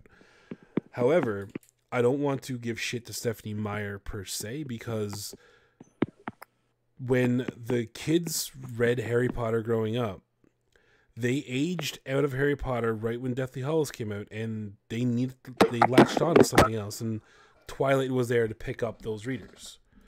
So Twilight played a role in maintaining the boom that Harry Potter started of recreational readers, people reading for fun and for hobby, and basically there wouldn't really be a booktube if it wasn't for Twilight and Harry Potter. Also, the fact that Twilight made so much money for its publisher, that's money that was then able to be used to give advances to unknown authors and new authors and up-and-coming authors. So it's all the circle of life. So I give Stephanie Meyer her proper props. She was very relevant. There's a lot of books and a lot of readers we wouldn't have right now if it wasn't for those books. I mean, I also think that people give her a lot of, like, it became the cool thing to, like, hate Twilight, and, like, okay, they're not fantastic books. Oh, no, they're shit. Are they as terrible as everybody says they are? I don't think so. They are pretty terrible, but people went to extremes. My problem is people go to extremes and they talk about how bad the books are without reading them, which kind of sounds hypocritical because I didn't finish it, but I tried to. I couldn't get through it at the time. My problem with Twilight was, like, you would read a page and then you would go, oh my gosh, I bet this happens on the next page. And you turn the page and it does. And you're like, oh my God, I was right. And then you keep reading because you're excited that you did good. And then you guess what's going to happen on the page after. And then you get to that page and it happens. And you're like, oh my God, I'm so good at this. And so it makes you feel good about yourself reading it. That is a positive. And because but it's annoying. Like, the foreshadowing so fucking, like, in your face. Yeah. Everyone purses their fucking lips. Who does that? Me. Well, like, you don't do it, like, repeatedly, like, all day long. She kind of does. I feel shamed. But no, Mindy, that's true for most people. Like, when there's a shit ton of people that really enjoyed Twilight when they read it. When it was new, when it was out, they read it and enjoyed it. It's afterwards, when it became so fashionable to hate on it, that everybody seems to hate it. I read the first, like, 2 chapters of the last book and was so bored. I just like, this happened, and this happened. Like, yeah, and I'm like, okay, cool. I don't have to finish it now. Is Twilight substantially worse than its near contemporaries like The Hunger Games, those Cassandra Clare books, or SJM?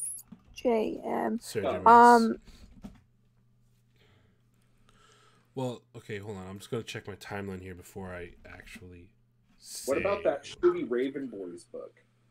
You shut your whore mouth, Matt. Okay, what's the first Mortal Instruments one? City of Bones? City of Bones, I think. Okay. Yeah, see, this is... I just want to make sure I had a date right before I said it. That I think On Soup is correct in that sense, but I also wouldn't necessarily call them contemporaries to them because it was... What's up, Peter? Hey, Peter. It was Twilight, like, again, picking up the slack when the Harry Potter series ended and keeping the readers invested, that allowed stuff like The Hunger Games and City of Bones and Throne of Glass to be successful, because Twilight predates all of them. Hunger Games are predates by 3 years. City of Bones are predated by 2 years. So, like, it still had its role to play. Oh, that sounds good. What? Who's in the chat? Peter. It's not as good as the Raven Boys. Listen. And I'm still waiting on that movie, honestly. Yeah.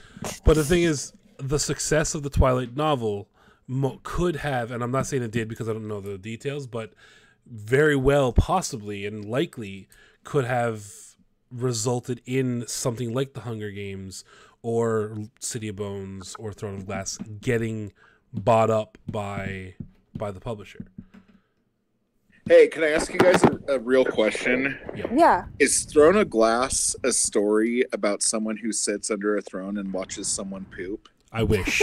It would be better than the actual book. Is it a German book? No. Oh, okay.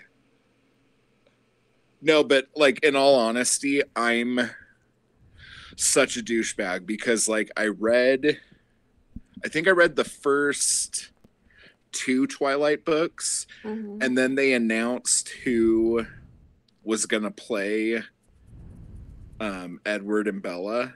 Yeah. And I was so pissed. Well, Rob Pattinson looks like a foot, so, like, I don't he blame looks you. like someone hit him in the face with, like, a big truck or Yeah, something. Voldemort did, didn't he?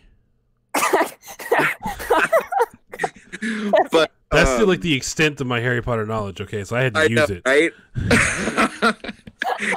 But I was even mad about Kristen Stewart, and I thought that she would probably be okay, but she didn't look like the Bella I had in my head, and I was all mad. So I understand that whole, like, YA, like, when they make a adaptation and the people aren't right and everyone gets fucking pissed off and loses their shit. I totally get that. If the Raven Cycle show ever happens, like, that's never happened to me, but that's definitely going to happen during the Raven Cycle show. If it ever happens, like, it will 100% be me. I don't think Twilight is a good, like, example of that kind of thing, because no one was going to be able to be the person you expected because Bella didn't have any personality. Like, no. And again, it's by design. Like, her name is Bella. I don't know. And the Kristen Stewart's character. Thought she had bigger eyeballs. The point of the character is that she is a blank slate. She's a cipher for the reader, which is targeted at young women who you're supposed to be they're supposed to be reading it, and it's not Bella, it's me. I'm the one in this. I'm being fought over by Edward and like, this is why Twilight took off so fast. So I thought Edward and Jacob were fighting over my body. Basically, yeah. But think about it. Okay, as far as I know, and again, all my information on Twilight now is secondary and tertiary because I didn't read it firsthand. But the only discernible personality traits that I have heard that Bella has in those books that's unique to her is she likes reading. And I think something about being clumsy, but mainly she's a reader. So you're putting out a novel. Like, I'm not trying to be a dick, but she's kind of a dumb bitch. Yeah. Well, she's like she's so fucking fickle that I just want to shake her by her fucking head. She's a blank slate that follows the plot, basically. Britt, what were you gonna say? Like, if she had any assertiveness, there wouldn't have been a fucking book. If Britt has some assertiveness, she'll finish her thought, Matt. Yeah, Britt, you gotta finish that thought. Britt, finish your fucking thought. Stop yelling at me. I was just gonna say that. Stop interrupting everybody. All right, go ahead, Britt. To be fair, Wieners! Kristen Stewart, Yes. when she got hired, said, I want to give this character a personality because she has none, and the directors wouldn't let her. Yeah, and that's a valid point. And I think that Kristen, like, okay, is Kristen Stewart the best actress ever in the world? Yes. No. No. But Yes. does she deserve all the shit that she gets? Mostly. No. She's like the Yes. pre-Amelia Clark. Okay, but see, the thing is, that may be the case with Twilight, but how do you explain the fact that she has the same face in every other movie she's in? Listen, I don't care. She's fucking hot. I don't care. I don't watch the movies for her dialogue delivery. But anyway, yeah, like that. But that's the thing. Like the Bella character in Twilight is this blank slate for you to project yourself into, and the only thing that's discernible about her is that she's a reader, and this is being marketed as a book. So obviously, the people reading it are readers. So it's a safe bet. It's something they're going to identify with. So it helps them put themselves in that position. So in a sense, that was, whether it was on purpose or accidental, that was genius about the way Twilight was written. That's what allowed it to become this marketing juggernaut that it was. I mean, Montse, I don't know. I think she can act. I think she just hasn't been given good material to show her skills. Have you seen her in Snow White? Britt, you're lame. No. Yeah, no, Snow White's not the best. Well, she's good in that one movie with Max Landis. She's good in that one. She was in that movie about the guy that goes on the bus and then he dies. Did he stab somebody with a spoon? I don't remember, but it was based on a true story. Oh, okay, never mind. I don't want to talk about Max Landis in this chat. Yeah, if we talk about Max Landis, I'm gonna get really fucking angry. Why? Whose side are you on? Wait, why though? Is it the same reason I would? What? I'm allowed to talk about it. Is it a wrestling related thing or is it a movie related thing? It's a movie related thing. Is it American Werewolf in London? No, but my lawyer said I'm not allowed to talk about it anymore. Ooh, interesting. Oh shit. Okay, no, let's not talk about that. Was there some better series that was out at the time which could have harnessed the HP readers? That's a good. When did the last Harry Potter book come out? 05? 04? 2010? No. God damn it! I'm not looking for the movie. 2007. Wait, what did Max Landis do to wrestling? What? He did the whole wrestling isn't real video, which was actually really good. Oh, yeah. But no, dude, he's directing the remake of American Werewolf in London. He also did a remake of Frankenstein that made me want to punch him in the dick. Yeah, but John Landis doesn't want that movie to be made. And Max is his son. An American Werewolf in London, for people that don't know, American Werewolf in London, directed by John Landis, is this classic horror movie. They're remaking it. Max is directing it, but John Landis does not want it to happen. He doesn't want nothing to do with it. But Max is still on board to direct it anyway because the studio's going ahead with it. But that's movie talk, and this is a BookTube channel. And Montse, you bite me. All right, so 2007. So, yeah, we're going to be looking at the ones you mentioned earlier on the stoop, like The Hunger Games, City of Bones. They came out around there because Twilight, like I said, Twilight grabbed the Harry Potter fans as they were like finishing the series, but it did come out 2 years before the final Harry Potter book, so it was like there's an overlap there.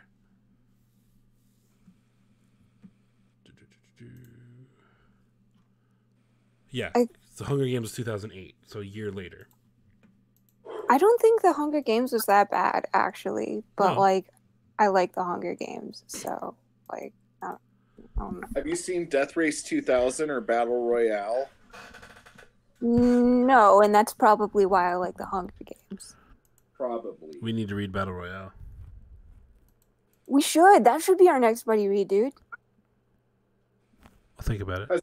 Has everyone seen Death Race 2000? I think I've seen like part of it. Is Jason Statham in it?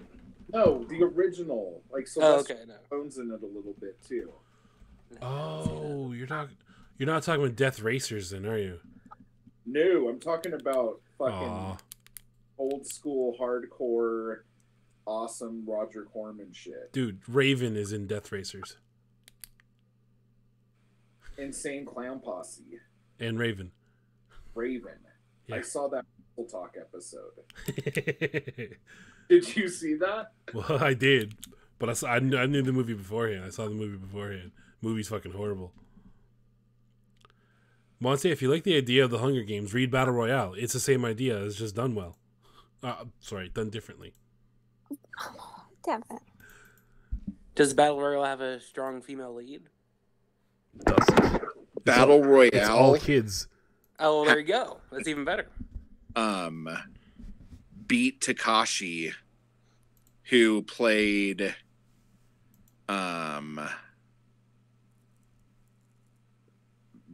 Vic Romano on the Most Extreme Elimination Challenge. Yes, I got through that thought. MXC? Yeah. Oh, I didn't think I was going to make it. That was a lot of words. Oh my god. To go back to an earlier topic, if you go into Google and image search and search Kristen Stewart, it's all the same face. Yeah, she only has one face. She has one expression. That's why when she was in the movies, No. That looks like it's hurting her, but that's a different face. Wait, well, she was married to Rob Pattinson, so I can't exactly blame her. But like, are these pictures from when she was married to Rob Pattinson or after she Britt, came look out? at them. They're from all over the board. What, did she get a new face when they got divorced or whatever? Well, if you count a girlfriend as a new face, then I guess. She has one face. Oh. Yeah, she's like, I gotta like put this behind me and be hip. I'm gonna be a lesbian for a week. Oh my god, Pat. What? Oh god. I buy Kristen Stewart's sexuality, whether it's straight or gay, about as much as I buy women's clothes for my feet. What? I don't buy it at all. I think she is a robot. I think she is asexual. And I think if you feed her after midnight or put water on her, she will multiply. Don't sugarcoat it, Matt. Tell us how you feel, man. Yeah. I don't. You don't know what's happening to you, Britt. No, I don't. Are you referencing Gremlins? Yeah, a little bit. Are you excited for Gremlins 3? I thought Gremlins 3 was her and Robert's sex tape. Gremlins 3 is...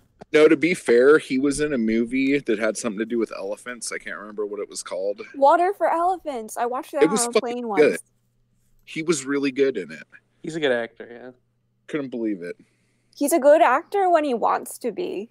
In Because serious like when movies. he played Edward, he wanted to like fucking kill himself.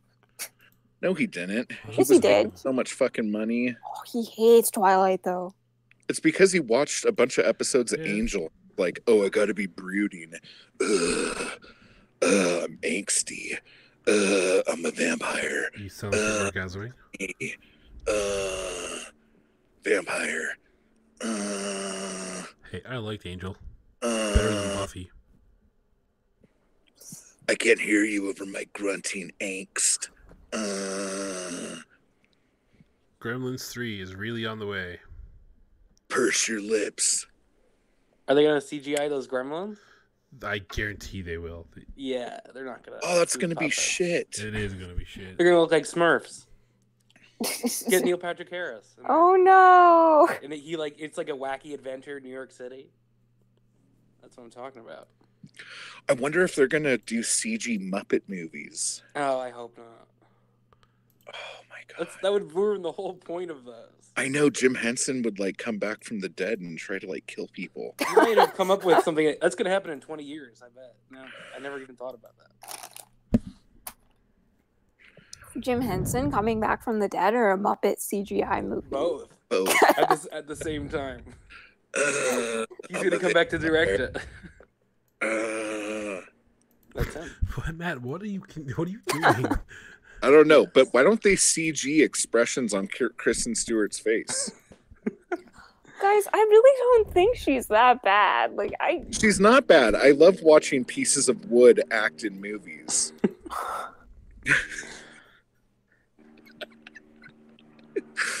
You guys are fucking mean to poor Kristen Stewart. What did she ever do to you guys? American Ultra, that's the Max Landis movie she was in. And she plays a stoner in that, and it's a little bit different than her natural state. I mean, stoners don't need facial expression. Well, yeah. Good, because she doesn't have any. Alright, I'm done with that. She emotes in the movie. There's some dramatic scenes.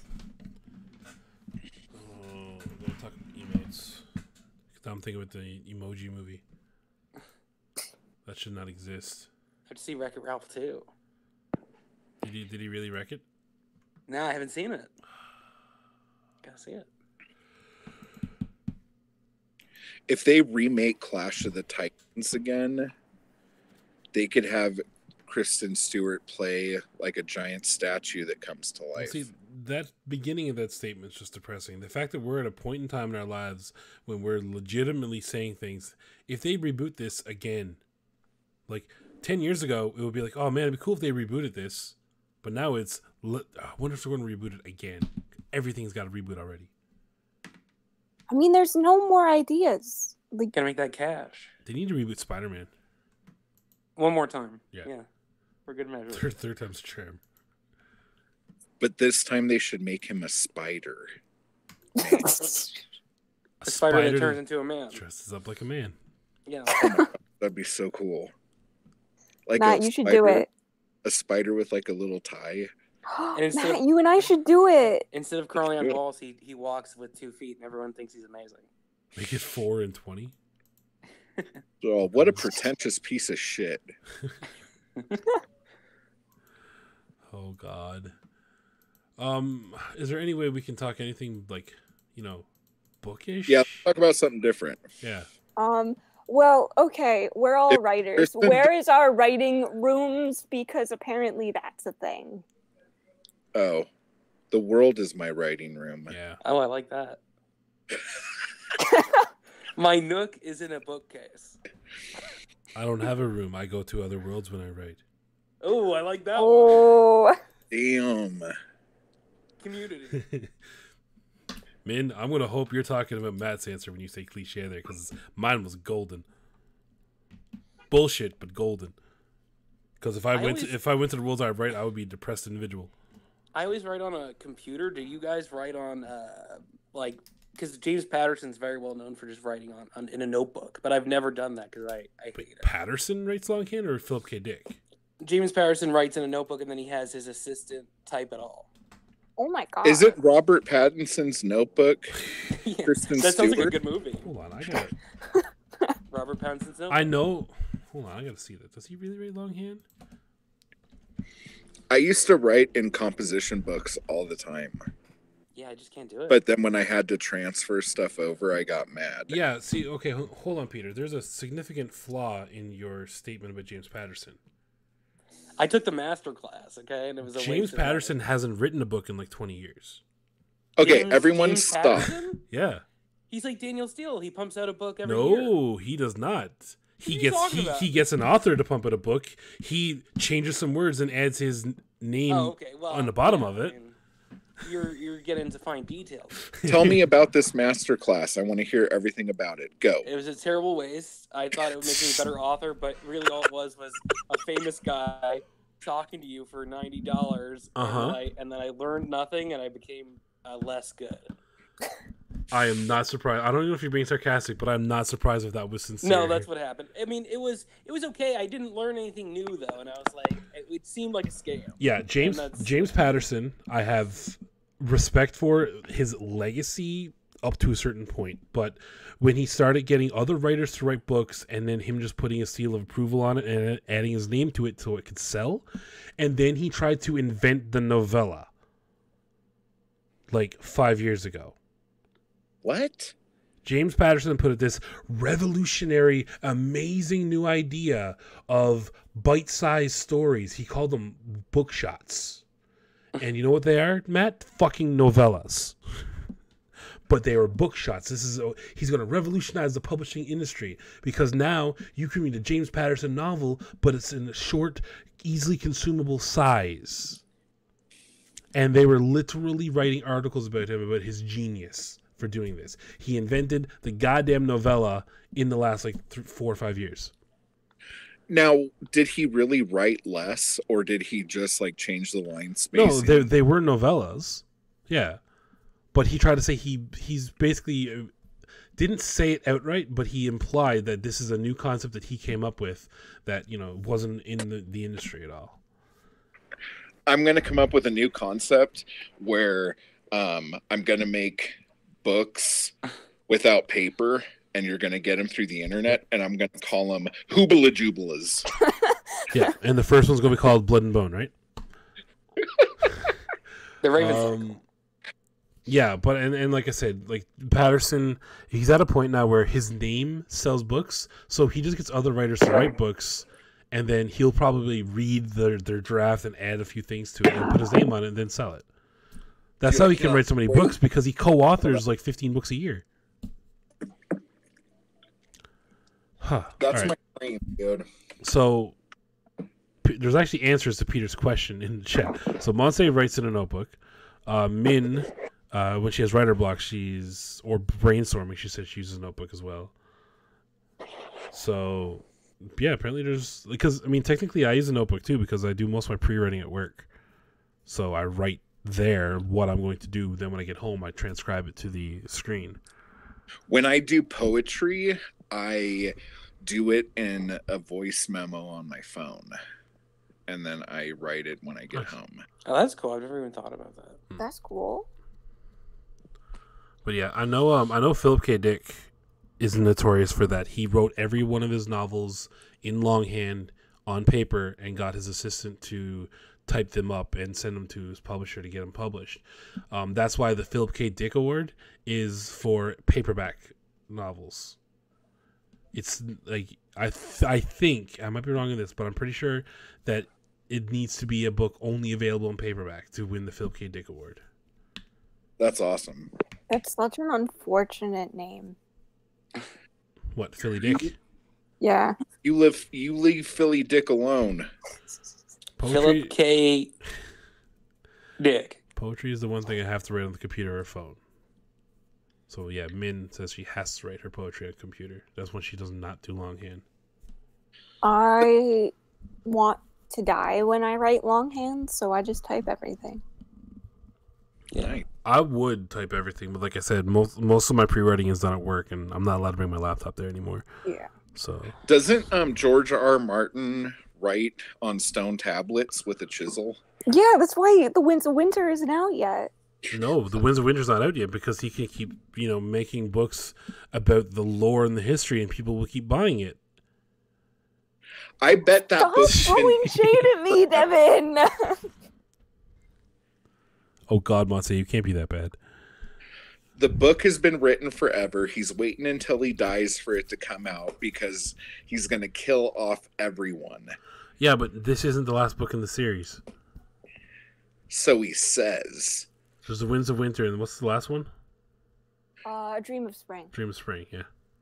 Yeah. Like I said, dead. Martin is having trouble writing it, and as long as he's able to release other stuff and make a shit ton of money on them, he has no motivation to push through this blockage and actually get the book done. If he released Fire and Blood and not a soul bought it, I guarantee in 6 months we'd have the Winds of Winter. Fuck yeah. We would.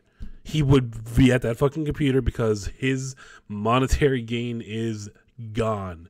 But people bought Fire and Blood like it was a new fucking Game of Thrones book. But this is the whole problem. This goes back to reboots and everything. The only reason why these things keep happening is because we keep buying it. That's what I'm saying. That's if why we I say stop buying stuff, dumb shit will stop happening. Exactly. But we're too stupid and we like to spend our money. So you agree, Brit is part of the problem. Brit is the fucking problem. Someone else can write it when he dies. Yeah, I mean, I'm pretty sure that's what's going to happen. Someone's going to finish the series after George dies. He has said if he dies before the series is finished, nobody's allowed to touch it. He won't have a say in the matter. Eventually, it will fall in the public domain, and he will, or if he leaves it to somebody, all it takes is someone to give them the right amount of money, and there you go. I guarantee it'll get done because there's a lot of money to be made with the end of the song. Why does he think he's so fucking special? Fuck him, dude. If it wasn't for the show, no one would even know what those fucking books are. Yeah. Fuck that guy, dude. Fuck him. I'm so fucking entirely true. That's not. The books were successful before the show. They just were not like a worldwide phenomenon. Exactly. So fuck him. Like, I'm fucking pissed right now. The more I think about it, Jesus Christ, I'm getting really angry. I gotta calm down. Yeah, man, you would actually like Fire and Blood. You would like all the lore gathered for Westeros and such. I would? No, Min. Oh. Yeah, I started reading it, and after about 2 hours of reading, and they were still eating, I said, fuck this, I'm done. I really don't need that much description of fucking... Tell us how you really feel, Matt. I'm like really mad right now. I'm trying to calm down still. He's just so like my biggest issue with George R. R. Martin is like he's become so fucking pretentious within the span of a few years. He's become such a fucking dick. Like Ooh. Philip K. Wow. Like those words are strong. Did he go full Philip? He went full Philip. He won that award. You never go full Philip. Today, and I got mad. You got mad? Yeah, he's like, "Hi, I'm George R. R. Martin. Watch my show tonight, everybody. Line my pockets with money." That's exactly how he talks. Matt, so do you like George Martin? Not right now. I'm actually really mad. Like, okay, like the dude created like my favorite thing. So like, on one hand, I respect the dude because he created my favorite thing. But on the other hand, like he's developed such an ego that it almost makes him intolerable. Like, I almost hope that when the book finally does come out, nobody buys it because nobody gives a shit anymore. That probably won't happen. No, it's like Harry Potter. No, that's not going to happen because like as much shit as I talk about George R. R. Martin, I'm still going to buy like every fucking Game of Thrones thing. Hey, do you guys want to have a really fun, futuristic conversation? Yeah. Yes. Okay, well, they're apparently making a TV show of Isaac Asimov's Foundation series. Oh, God. And if they fuck that up, you're never going to hear me not fucking yell and scream and bitch about it. So, get ready, guys. I'm going to lose my fucking mind. Just because Monse did say it's in the chat, don't think high fantasy is for me because Lord of the Rings is poop. High fantasy, like contemporary high fantasy, is not as bad as Lord of the Rings in terms of the over description.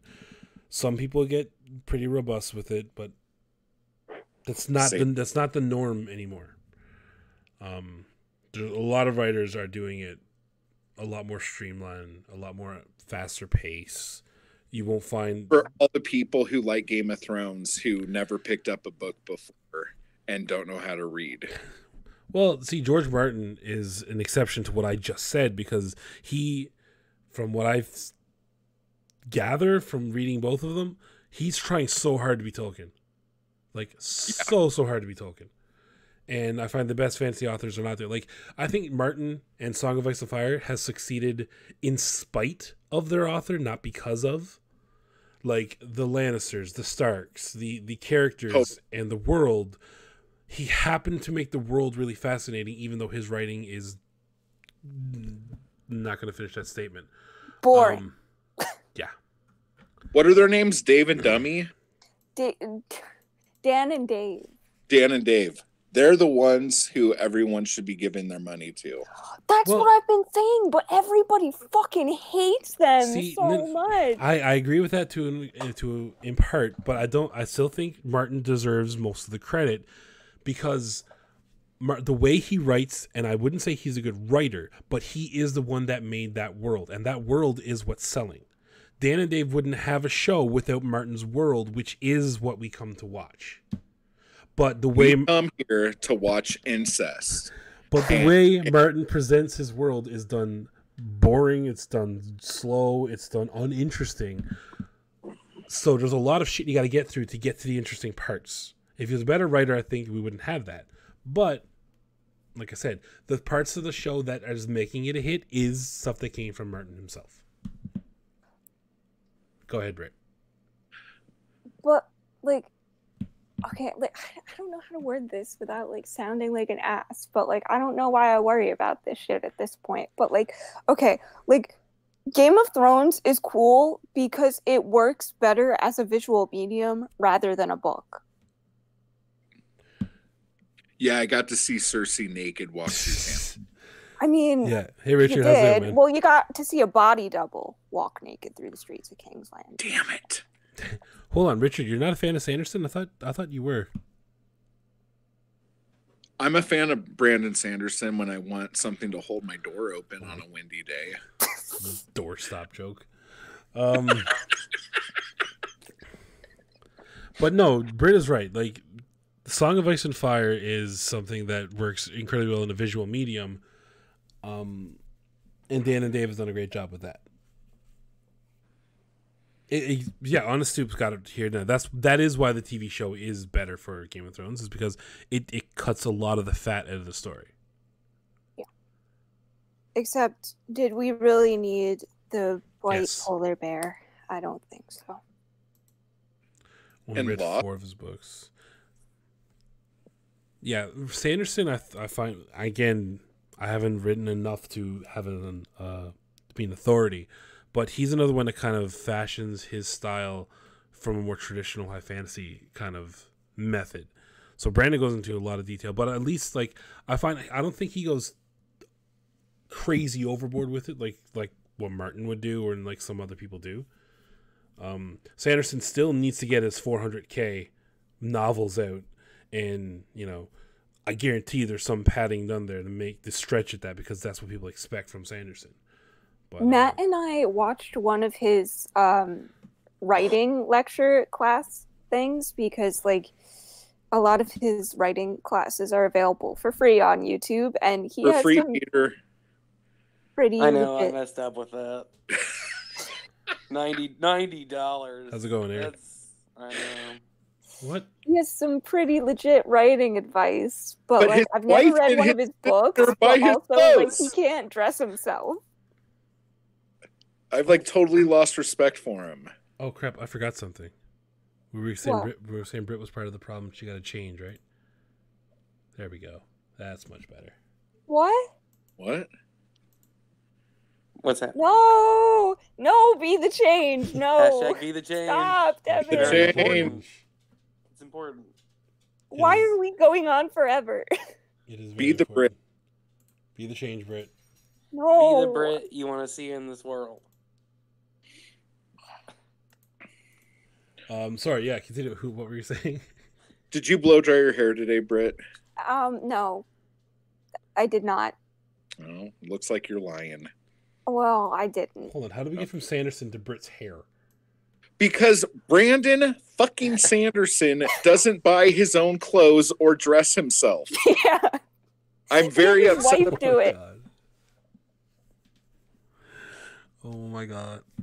He said that in his class. Like, he was so proud of himself, too. He was like, yeah, I don't dress myself. Because someone told him how cool his shirt was, and he's like, yeah, I don't know what it is. And I was like, oh, my fucking douchebag.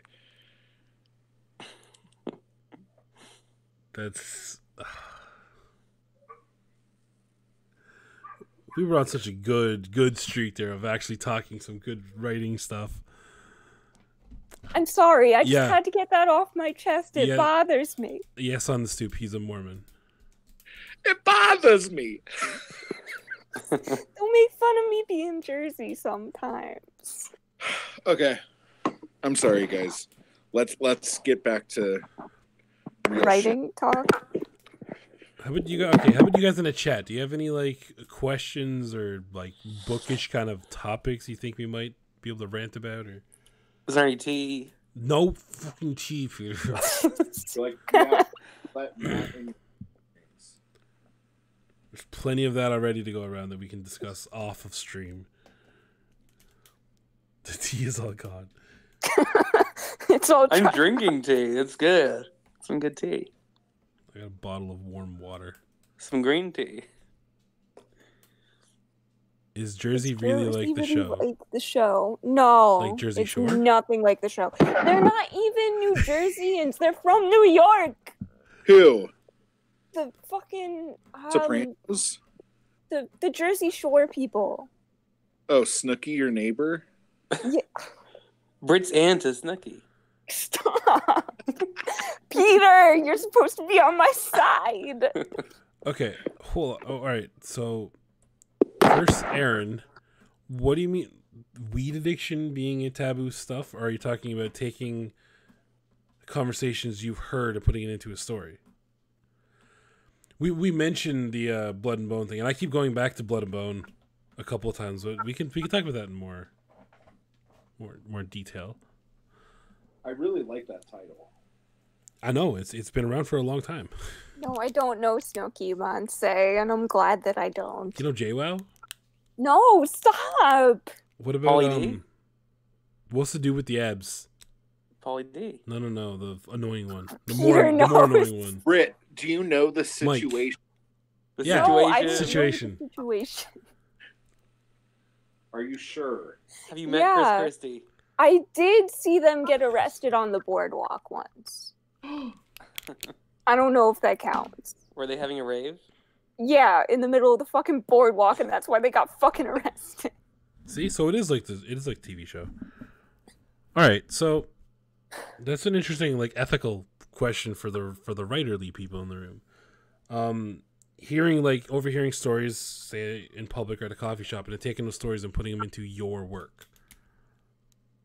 Do it. Yeah, it's totally fine. Does that count as public domain? Because they're having a conversation in They'll public. never. All right, when so would they ever find out? We got a couple of lawyers in the room. Who? I actually just wrote a short story about these two annoying old ladies at a. And this story is just what they said to each other. It's only bad if you overhear somebody you know say a great idea and you just take the idea, like you take their idea of a story. But if they're talking and they say something conversationally, like, and that inspires you, that's totally different. Here's a question that I'll ask you then is, in terms of an idea, like, is that even that bad though? Like, you tell me a great idea for a story. If I was to write that and then you were to write that, they would still be two different books. Yeah. It depends on the idea. If the idea is very original and then somebody takes it. I promise you could give me a 3-page outline of your novel and I could read it and try and write something with the same idea and it will be a completely different novel. Well, yeah, I guess in general, like 90% of the time. It depends on if it's really like this out of this world idea. Like, if it's something that hasn't been done before and that's very, like, you take the title, then that would be, in my opinion, not great. But you're right.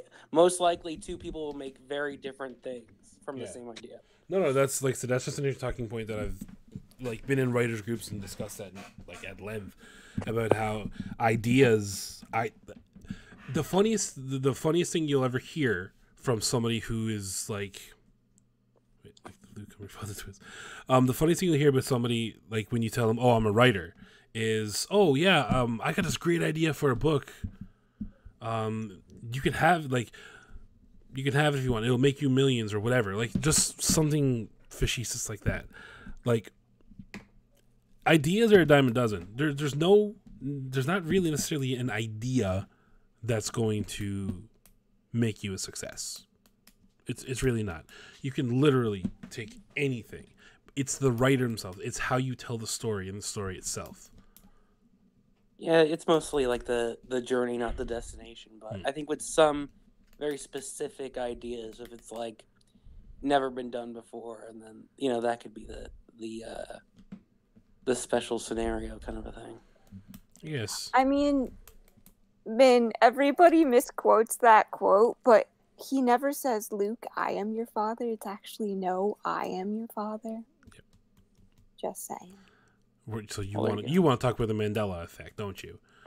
No, it's "I am your." Yes, it's the Mandela I am your effect. father. No, it's not the Mandela effect. No? It's people misremembering the quote. Wow, almost as if there's a word for that called the Mandela effect. No, it's not. Why does Britt want to talk about Nelson Mandela? Hold on, Britt, then what's the Mandela effect?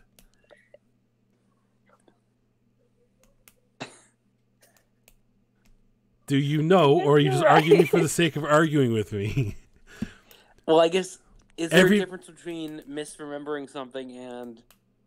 Because isn't the Mandela effect when people think something happened and it didn't happen at all? Yeah, they remember it being fact, but it never was. Well, I think it's more like Star Wars as a movie is gonna be a movie still, but like if somebody remembers a commercial, like a group of people remember a commercial that never happened.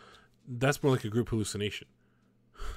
But no, because the banner example of the Mandela effect is the Bearstein Bears, and people remember the Bearstein and Bearstain, but there's only ever been one.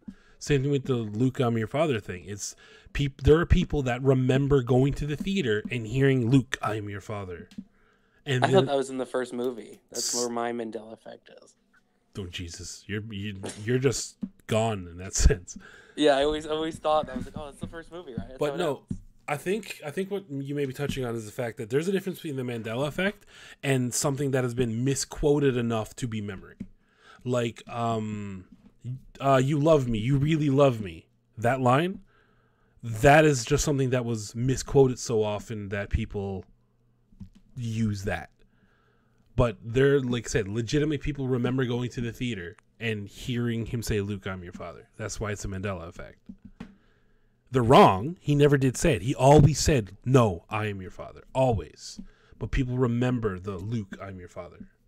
Imagine there's like the original version where he actually does say that. That'd be hilarious. In the opening night, and then they changed it.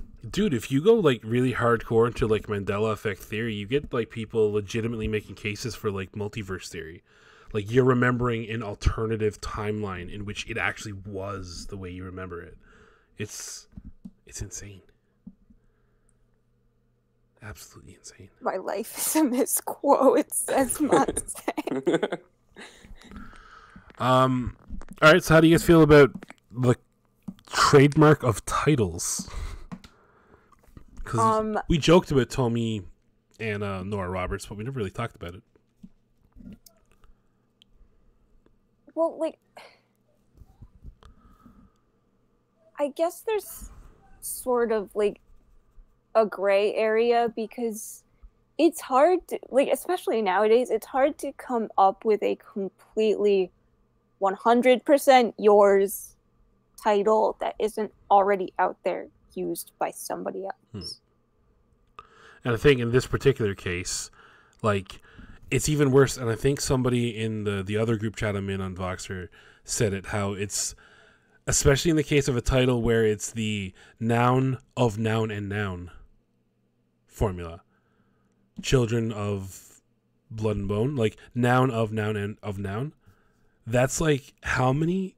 There's like 3 books coming with that title like this month. Isn't the new Shadowhunters book like that? don't give a Somebody- shit about somebody- Shadowhunters. Well, I'd say you're big into Cassandra Clare YA. Is Why Monse? Daughter of Smoke and Bone? That's a Lee Bardugo one, isn't it? No, no, it's not. I think that's Lainey Taylor. Yeah, okay. Daughter of Smoke and Bone, Court of Thorns and Roses, Children of Blood and Bone. What is the new Shadowhunter one? I'm pretty sure that is one as well. Later, must say.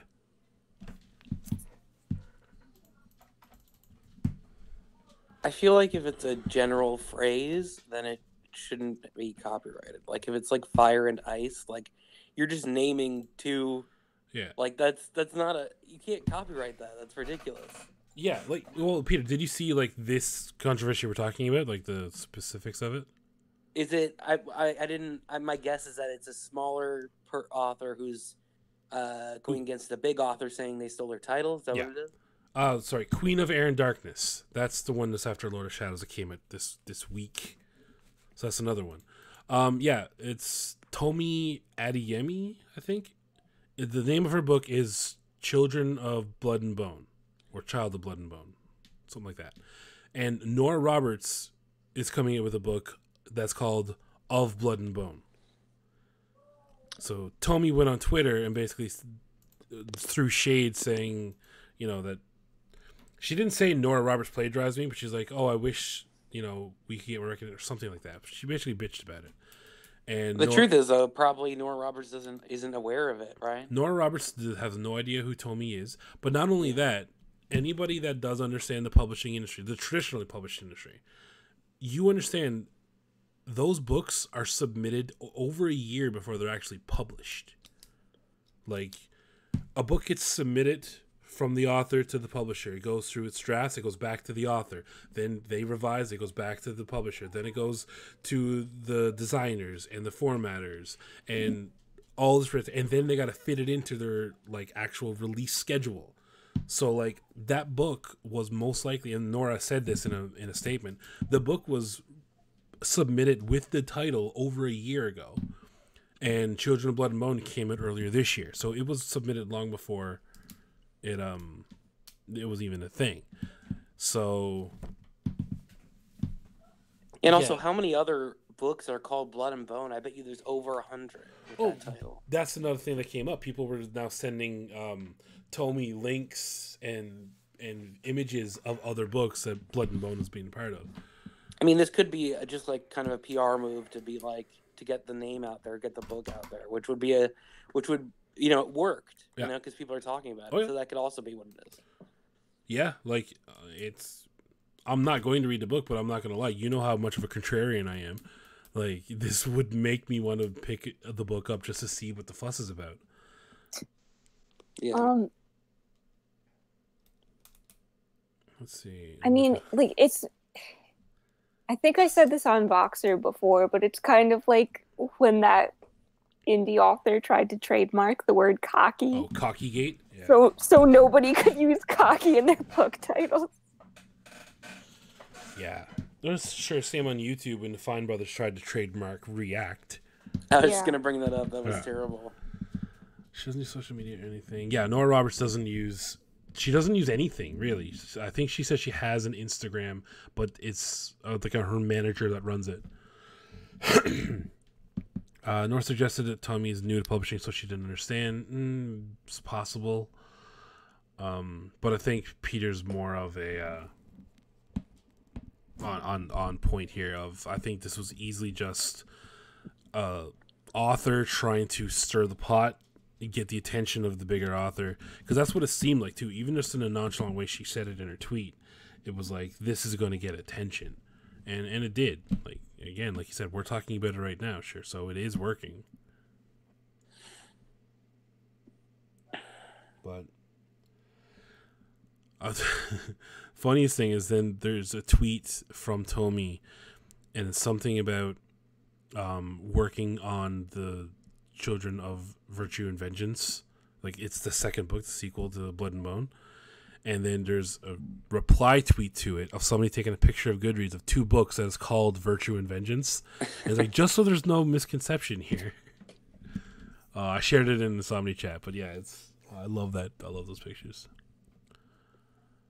Blood and Bone is so popular. You mean as like a term, as a title, or you mean the book itself is so popular? And I mean that's. We all have blood and bones, so like. It's true. We all get it. We all relate. What were we going to ask, Peter? Are you guys fans of like simple titles like Blood and Bone? Because me personally, I'd rather like a long, original, kind of different sounding thing than just Ice. Like a book called Ice. Like no thanks. Like it's why would you name something that I don't know. That's how I feel about it. Like, do you care? Not really. Like.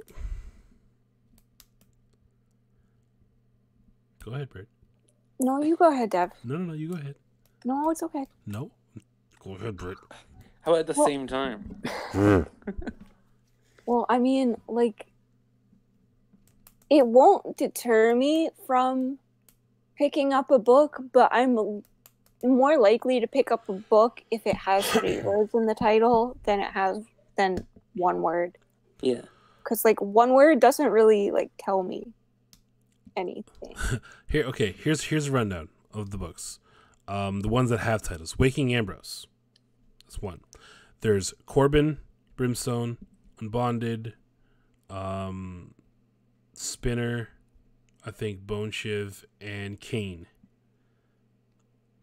Those are actual titles of the books coming out. I have. If you could put personality into a word, like those aren't just words. They mean something in the book.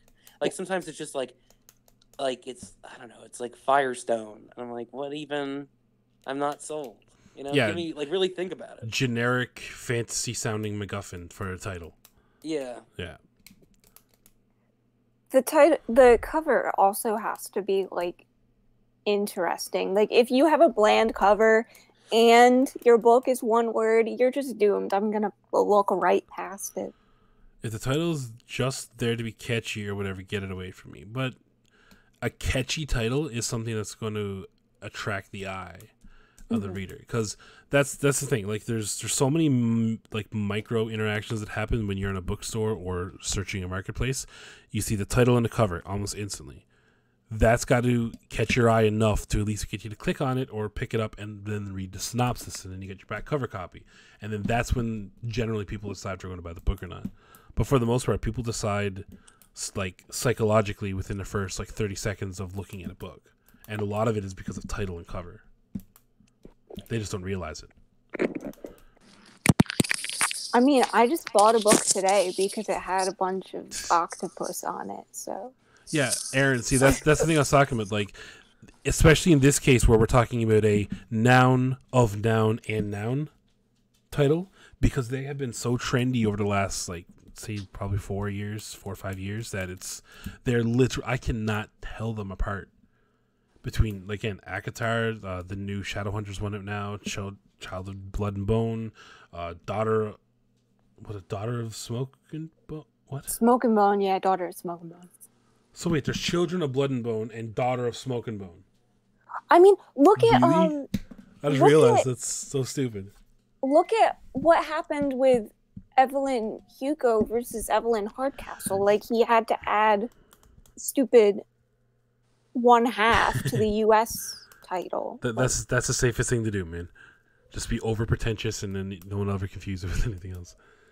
Yeah, Stuart Turton. He literally, we have the 7 husbands of Evelyn Hugo and the 7 deaths of Evelyn Hardcastle, and both of these books came out around the same time. But there wasn't any Twitter war. There wasn't any huge fight. The publishers and the authors got in touch with each other. They sorted it out, and Stuart added a 1/2 to his title. So now it's 7.5 deaths of Evelyn Hardcastle. I feel like it happens more often than not. Like he wasn't happy about it, but it didn't blow up the way this did. It sounds cooler with the 1/2. I agree. Yeah. He lucked out. Well, is it 7.5 for you, Dev, or is it just 7 deaths for you? I got the 7 deaths. But I think it depends on when it was printed, not where it is, because the North American is all going to be the same. I'm pretty sure mine's an older copy. Like maybe a first run. Let me see. Bye, man. I literally have it right here. Alright, see you, man. Yeah. Hey, just so you guys edition. know, the reason why people say Luke, I am your father, is because of Ace Ventura: Pet Detective. Really? They've been saying Luke, I'm your father before Ace Ventura, man. Well, I don't know. I think the reason why people say that that's exactly what it is now is because that was on the commercial and everything. Him talking into the fan. Oh, yeah, I remember that scene. Yeah. Two confessions from his U.S. publishers. Luke, I am your father. Yeah, but that's stupid. That's what I mean, though. It was something that was solved by the publishers. He didn't privately. He didn't go on a tirade saying how whatever her name is stole my book title.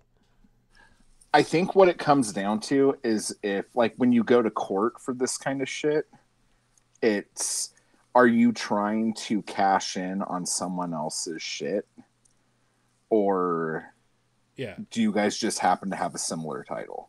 Like, if it looks the same, but like that shit with Nora Roberts or whatever, they have like a whole like wing of people whose whole job is to make sure they're not going to get sued when the book comes out.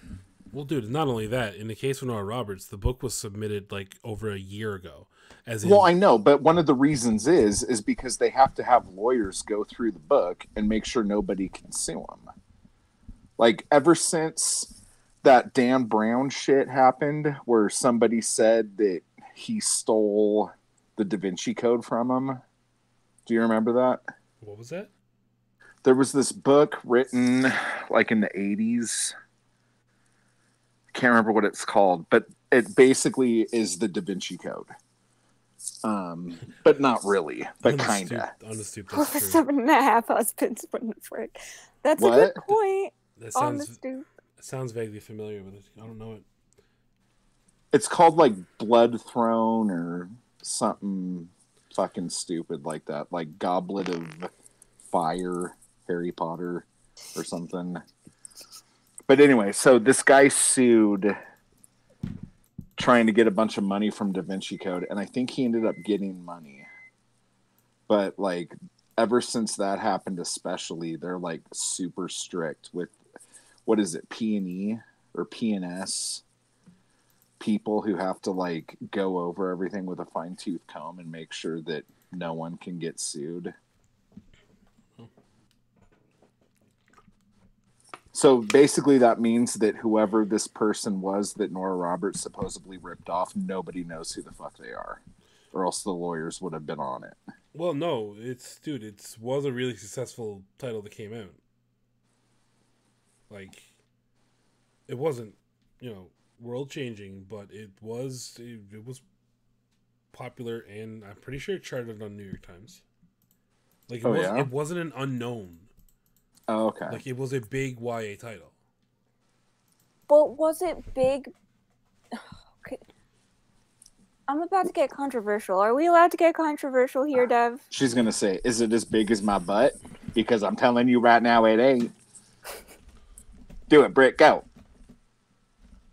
No, hey man, it's your funeral. Do it. Okay, well.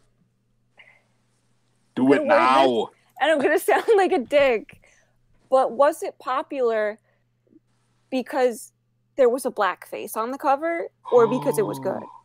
Oh shit! I have no idea. I've never read the book. I have no idea what it's even about, so I can't respond to that. It's about an African American who's also half Native American. Yeah, holy shit! So he's walking in on your territory. Is that what you're saying, Britt? So, yeah, it's got positive reviews, and it debuted at #1 on New York Times. It was named the most anticipated books of 2018. By who? New York Publishers Weekly. Oh, okay, whatever. Kirkus stated powerful, captivating, and raw. She's a talent to watch. It got a starred review from Kirkus. So it's got critical praise and the sales to back it up. I guess, but like, are those legit? Like, can we really trust the bestseller list? Are you really trying to like take my words of the fact that New York Times is curated and not based on sales and try to use it against me at the moment? Because no, not the intentionally. New York Times bestseller list is a curated list. It does not reflect the actual just strict sales of its rankings. There is people that decide where books fall on that list. That is true. But if you're on that list, you are selling a shit ton of books. Like, it is reliable in that sense. It's not reliable in the sense that there could very well be actual indie books that are selling more, but they won't be on that list because they're not within that sphere. So, but yes, being on that list is still a very good benchmark of the success of a book. So, like, we're talking number one on New York Times. We're talking praised by Publishers Weekly. Kirkus starred reviews. It's really difficult to get unless the book is okay. What else we got here? 2018 viewers of The Tonight Show with Jimmy Fallon selected Blood and Bone as her first ever Tonight Show summer read. And she was on The Tonight Show when the book came out. So, like, this is a lot of mainstream hype around the book. Stoop saying it just won Children YA Book of the Year for the national book chain in the UK. So yeah, this isn't a small under the radar book. This was actually a fairly big, successful YA title. Well, yeah, I'm not arguing that it wasn't successful, but no, that was to Matt's point, not yours.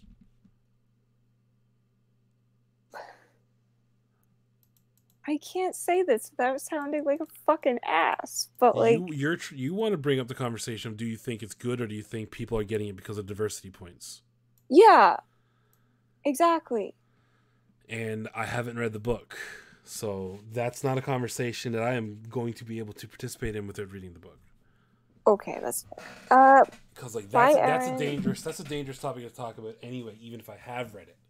But yeah, I can't. You've read it? What?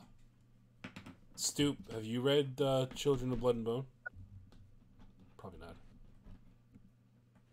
What is it called? Children of Broken Glass? Children of Blood and Bone. And what's Nora Roberts' book called? Of Blood and Bone. Oh, for fuck's sake. What? But it's a series for Nora Roberts, right? It's the second book in her fantasy series. And the Children of Blood and Bone was Tomi's debut novel. But is it with a publisher or self-published? What? The Children of Blood and Bone? Yeah. Dude, number one on New York Times bestsellers. Kirkus started reviewed on Jimmy Fallon. That wasn't an indie book, dude. Okay, so then this should have been taken care of way beforehand. This is a publicity stunt. This is all bullshit. That's basically what Peter was saying. No. Oh, sorry, I was in the kitchen. This isn't a case of publishers like taking action or doing anything. This is the author herself going on her personal Twitter after finding out something and saying something stupid. Like, this isn't like her publisher is doing it. Like, Tomei's publisher got nothing to do with this. Tomei just got a notice of Nora Roberts, the name of Nora Roberts' new book, and like, oh. It's a work. It's a work, dude. Average 4.2. We're talking about both of these books now. We wouldn't have done it if there wasn't a controversy. I'm pretty sure Nora Roberts don't give a shit if we talk about her book because her book is still going to sell thousands of copies. And Children of Blood and Bone already sold a shit ton by being successful when it came out. It's been out since July. Like there's nothing.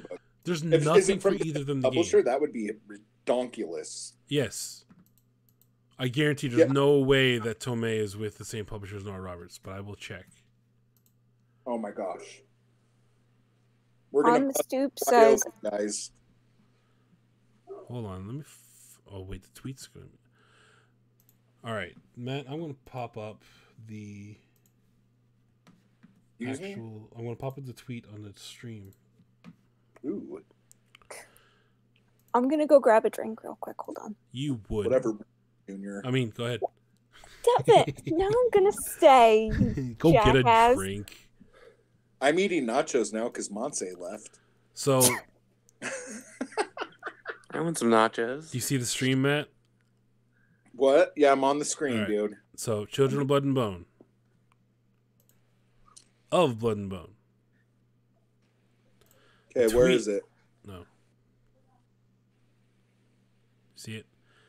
The tweet says, "It would be nice if an artist could create something special without another artist trying to shamelessly profit off it." Oh, boom! Nora Roberts shamelessly needing to profit off of a debut YA title. Norma? Why am I saying Nora? Nora Roberts. Let's go to Wiki. Wiki's always correct. Let's Snopes this shit. Yeah. She has more than 225 romance novels. That's not counting the In Death series. So this person who wrote one book thinks Nora Roberts is trying to write her coattails? Yes, that is exactly what that tweet says. Oh my god, this is so fucking stupid. This is good stuff. Victim of plagiarism. Yeah. Oh, that's another thing. Somebody ripped off Nora Roberts back in '97. So that's why she was incredibly vicious. Look at the awards she won, man. Oh my god, I'm on a fucking island full of motherfuckers.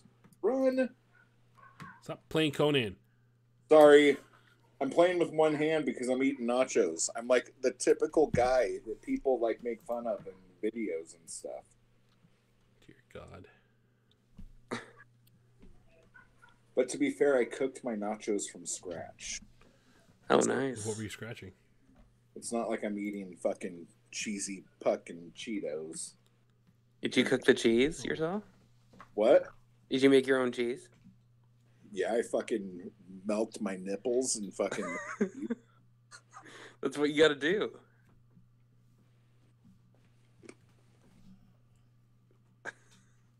I got nothing to say to that. You're like, I'm just gonna hope the chat bails us out and talks about something else so we can change topics really quick.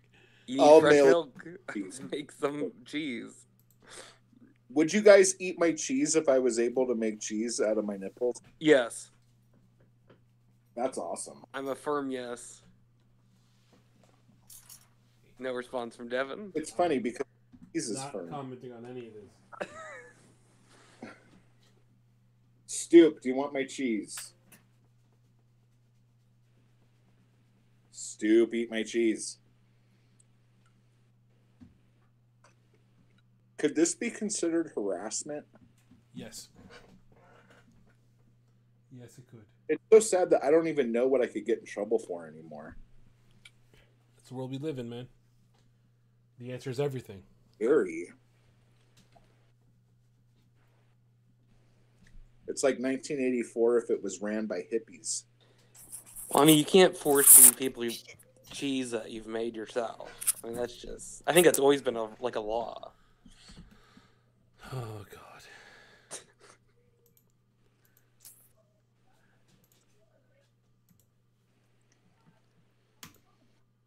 Because, yeah, I have no follow-up. Who is... Oh, wait. Can we do top 5 favorite cheeses? Because I can go on. I could talk about that. What's that? Top 5 favorite cheeses? Cheeses? Okay, Mozzarella, ready? Yes. cheddar, Jesus Christ, and Did you just say Jesus Christ? what'd you say, you racist? Stop! Parmesan, brie, cheddar, Asiago too. Asiago, blue cheese. Ooh, blue's good. Oh man, there's so much. Pepper jack. Go.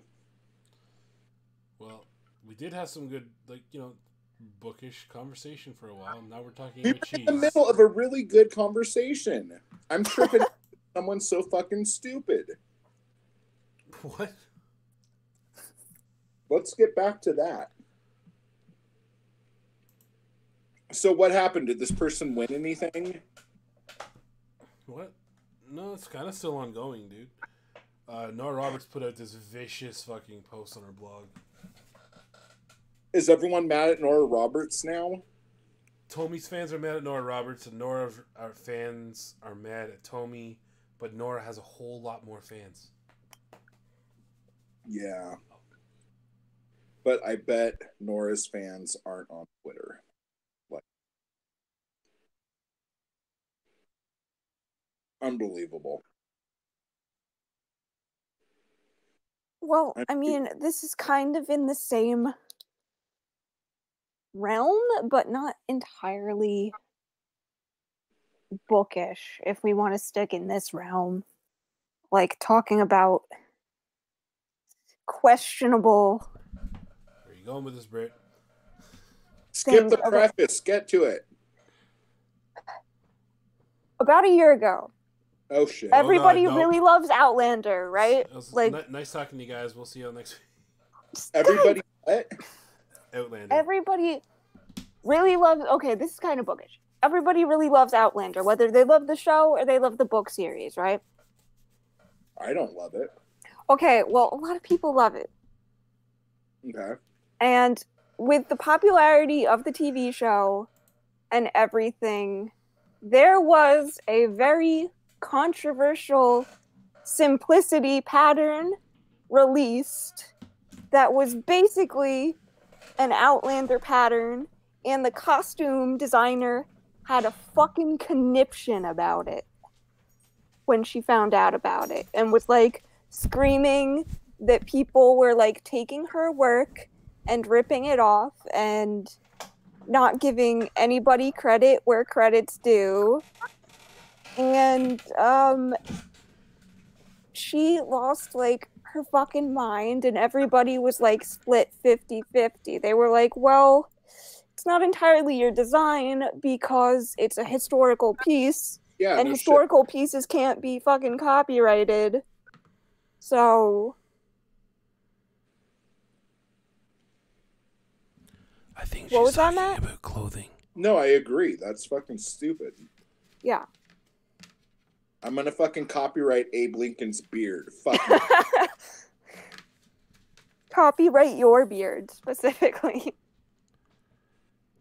That you should That's do. fucking weird. So what happened? Well, the costume designer had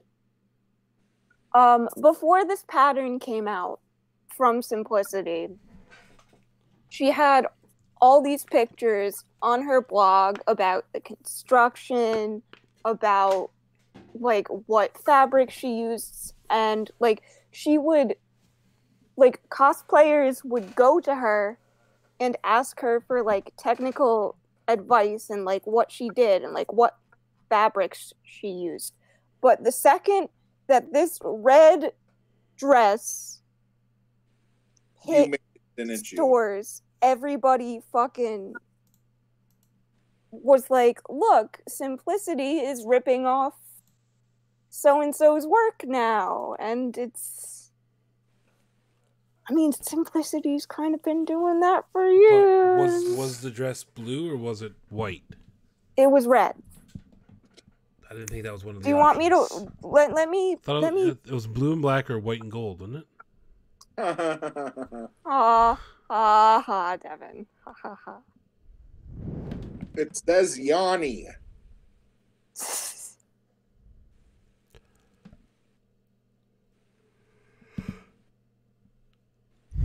But the point is, it was fucking dumb and I like how you I said this is kind of anyone bookish ever- because you started it with Outlander and they got completely away from Outlander. I mean, it's still an It's- Outlander it pattern. fits. It fits. Like, it still works. You would find some way to bring your America's Next Top Model into this conversation.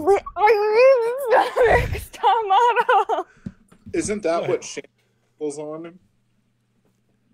What? Shan's uncle?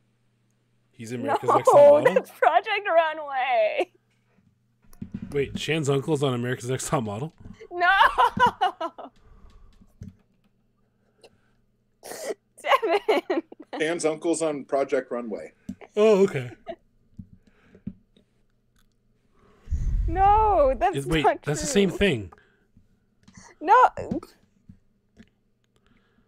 Isn't it the name of the show? It's Project Runway, America's Next Top Model, isn't it? No, it's not. There's no colon.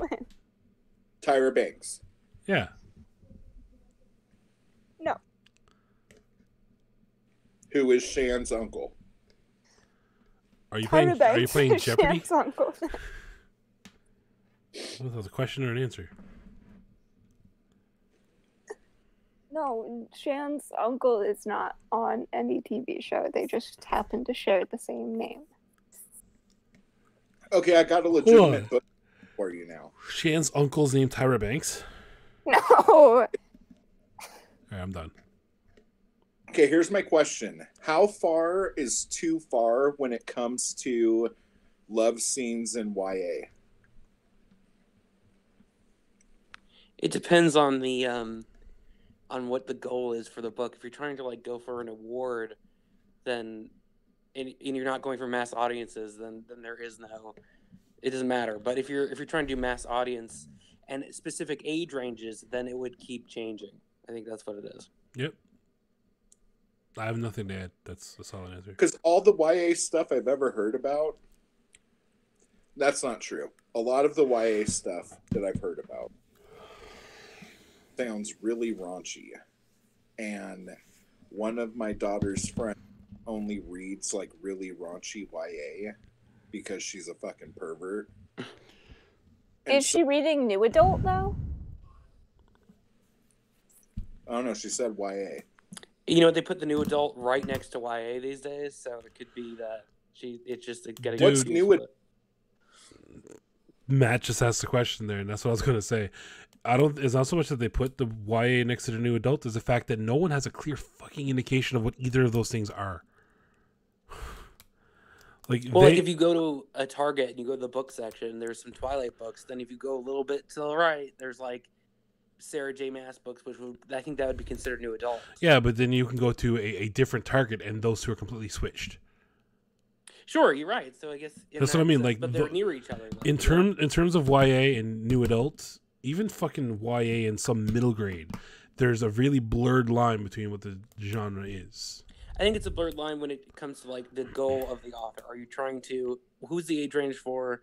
And is it a young adult book, but is it supposed to be read by adults? You know. Then why would it be a young adult book? It's like a movie that with kids in it, but it's but that's not meant for kids. So that would be an adult book with young adult characters. So it wouldn't be a young adult book. So I'm trying to say if it's like writing the line. I know, but no, that's what I'm saying. Young adult, it depends on who you're talking to, because young adult, some people will say young adult is a genre that is intended to be read by young adults. That's why it's called young adult. Others will say if the main character is a young adult, that's what the genre is. So that will make it a young adult. So again, in terms of genre, the problem with genres in general is that they're not clearly defined at all. You can get like the clearly like obvious ones: sci-fi, fantasy, romance, contemporary. You can get these, yeah, sure, they're easy to separate, but these abstract ones, what's the difference between a thriller and a mystery? What's the difference between new adult and young adult? Those things is all subjective based on who's putting the book on the shelf, because that's all genres are. Genres were only created as a way to organize the booksellers. That's it. So it's up to the bookseller which book fits in what genre. That's why you'll find The Green Mile in horror. Yeah.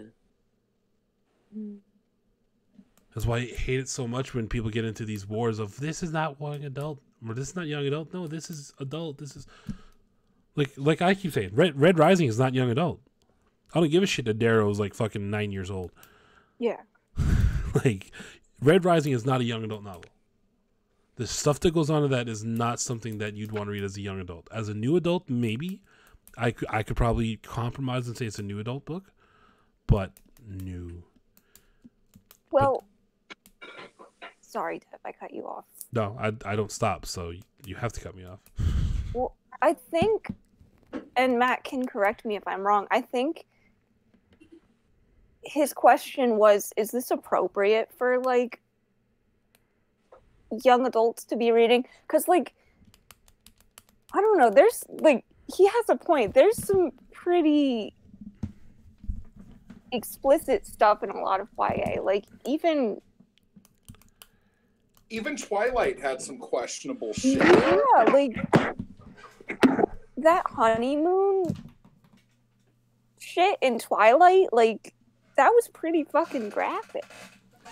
Well, look at it this In way. Breaking Dawn, You can that's when I kind of called it quits. you can completely dismember a body and describe it in vivid detail, and that's still a YA book. The moment you say fuck, oh no, that's a new adult or an adult book.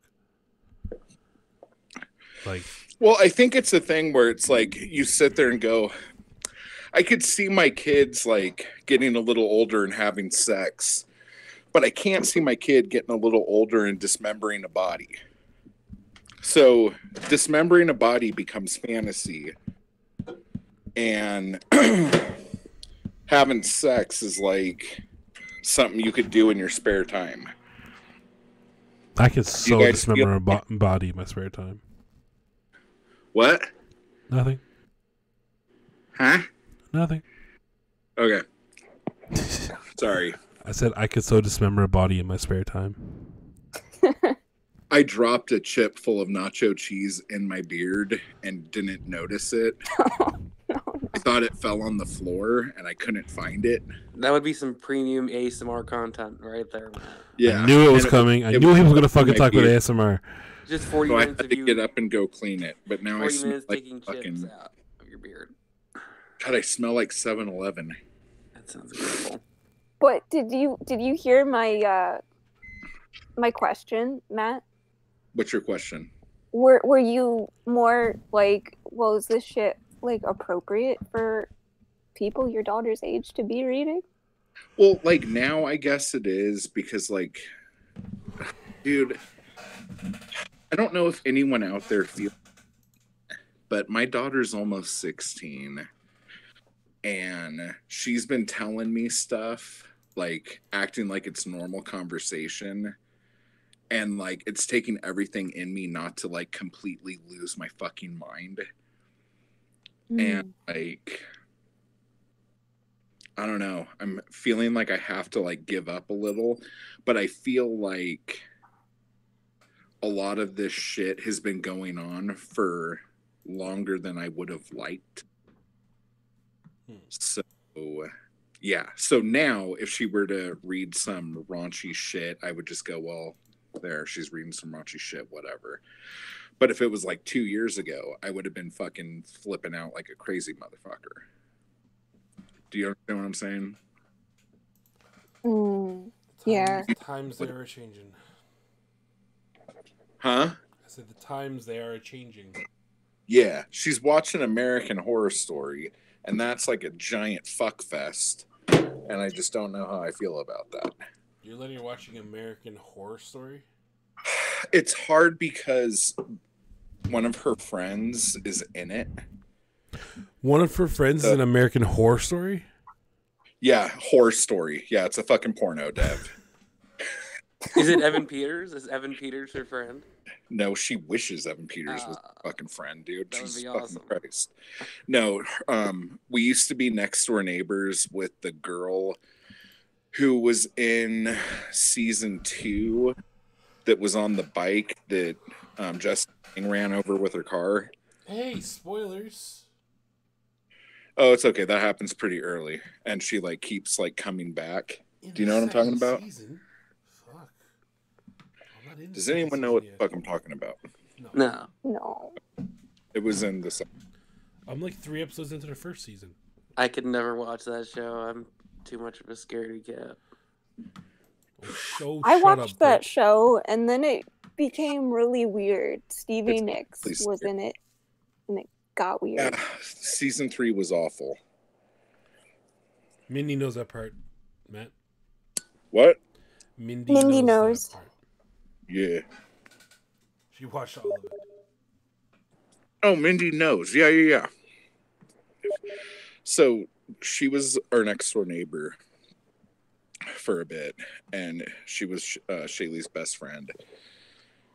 And then we had to move away, and then she had to move away, and they stopped talking for a while, and then started talking again. And so, like, all the stuff that I wouldn't let her watch that she was in before, like, she's old enough to watch now, so she's watching all the shit that her friend was in.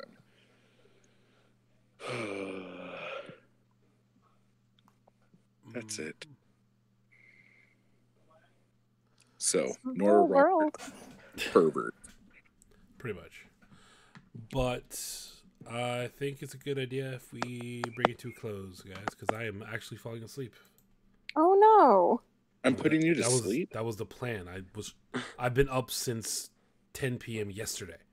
So in 4 minutes, I'm going to hit 24 hours. You need to go to sleep before 4 minutes hits. Yes. Because I'm going to be up on my buddy's stream tomorrow for Friday in Dead by Daylight. Nachos. This sucks. Yes. Come on, shit. All right. Next time we come back, we'll have a topic or some kind of format. Shooting a shit is fine, but we can't do this every time. We'll be on Skype. And we'll probably be on Skype if Brick can figure it out. Yeah, little faith. All right. Good night, Mindy. See you guys. Night, Mindy. Bye, guys. Bye. Matt, say goodbye. Matt's he gone. left. Someone say goodbye for Matt. Bye for Matt. Bye Good for job. Matt. All right. See ya. Even the dog barked. Wow. All right. See ya.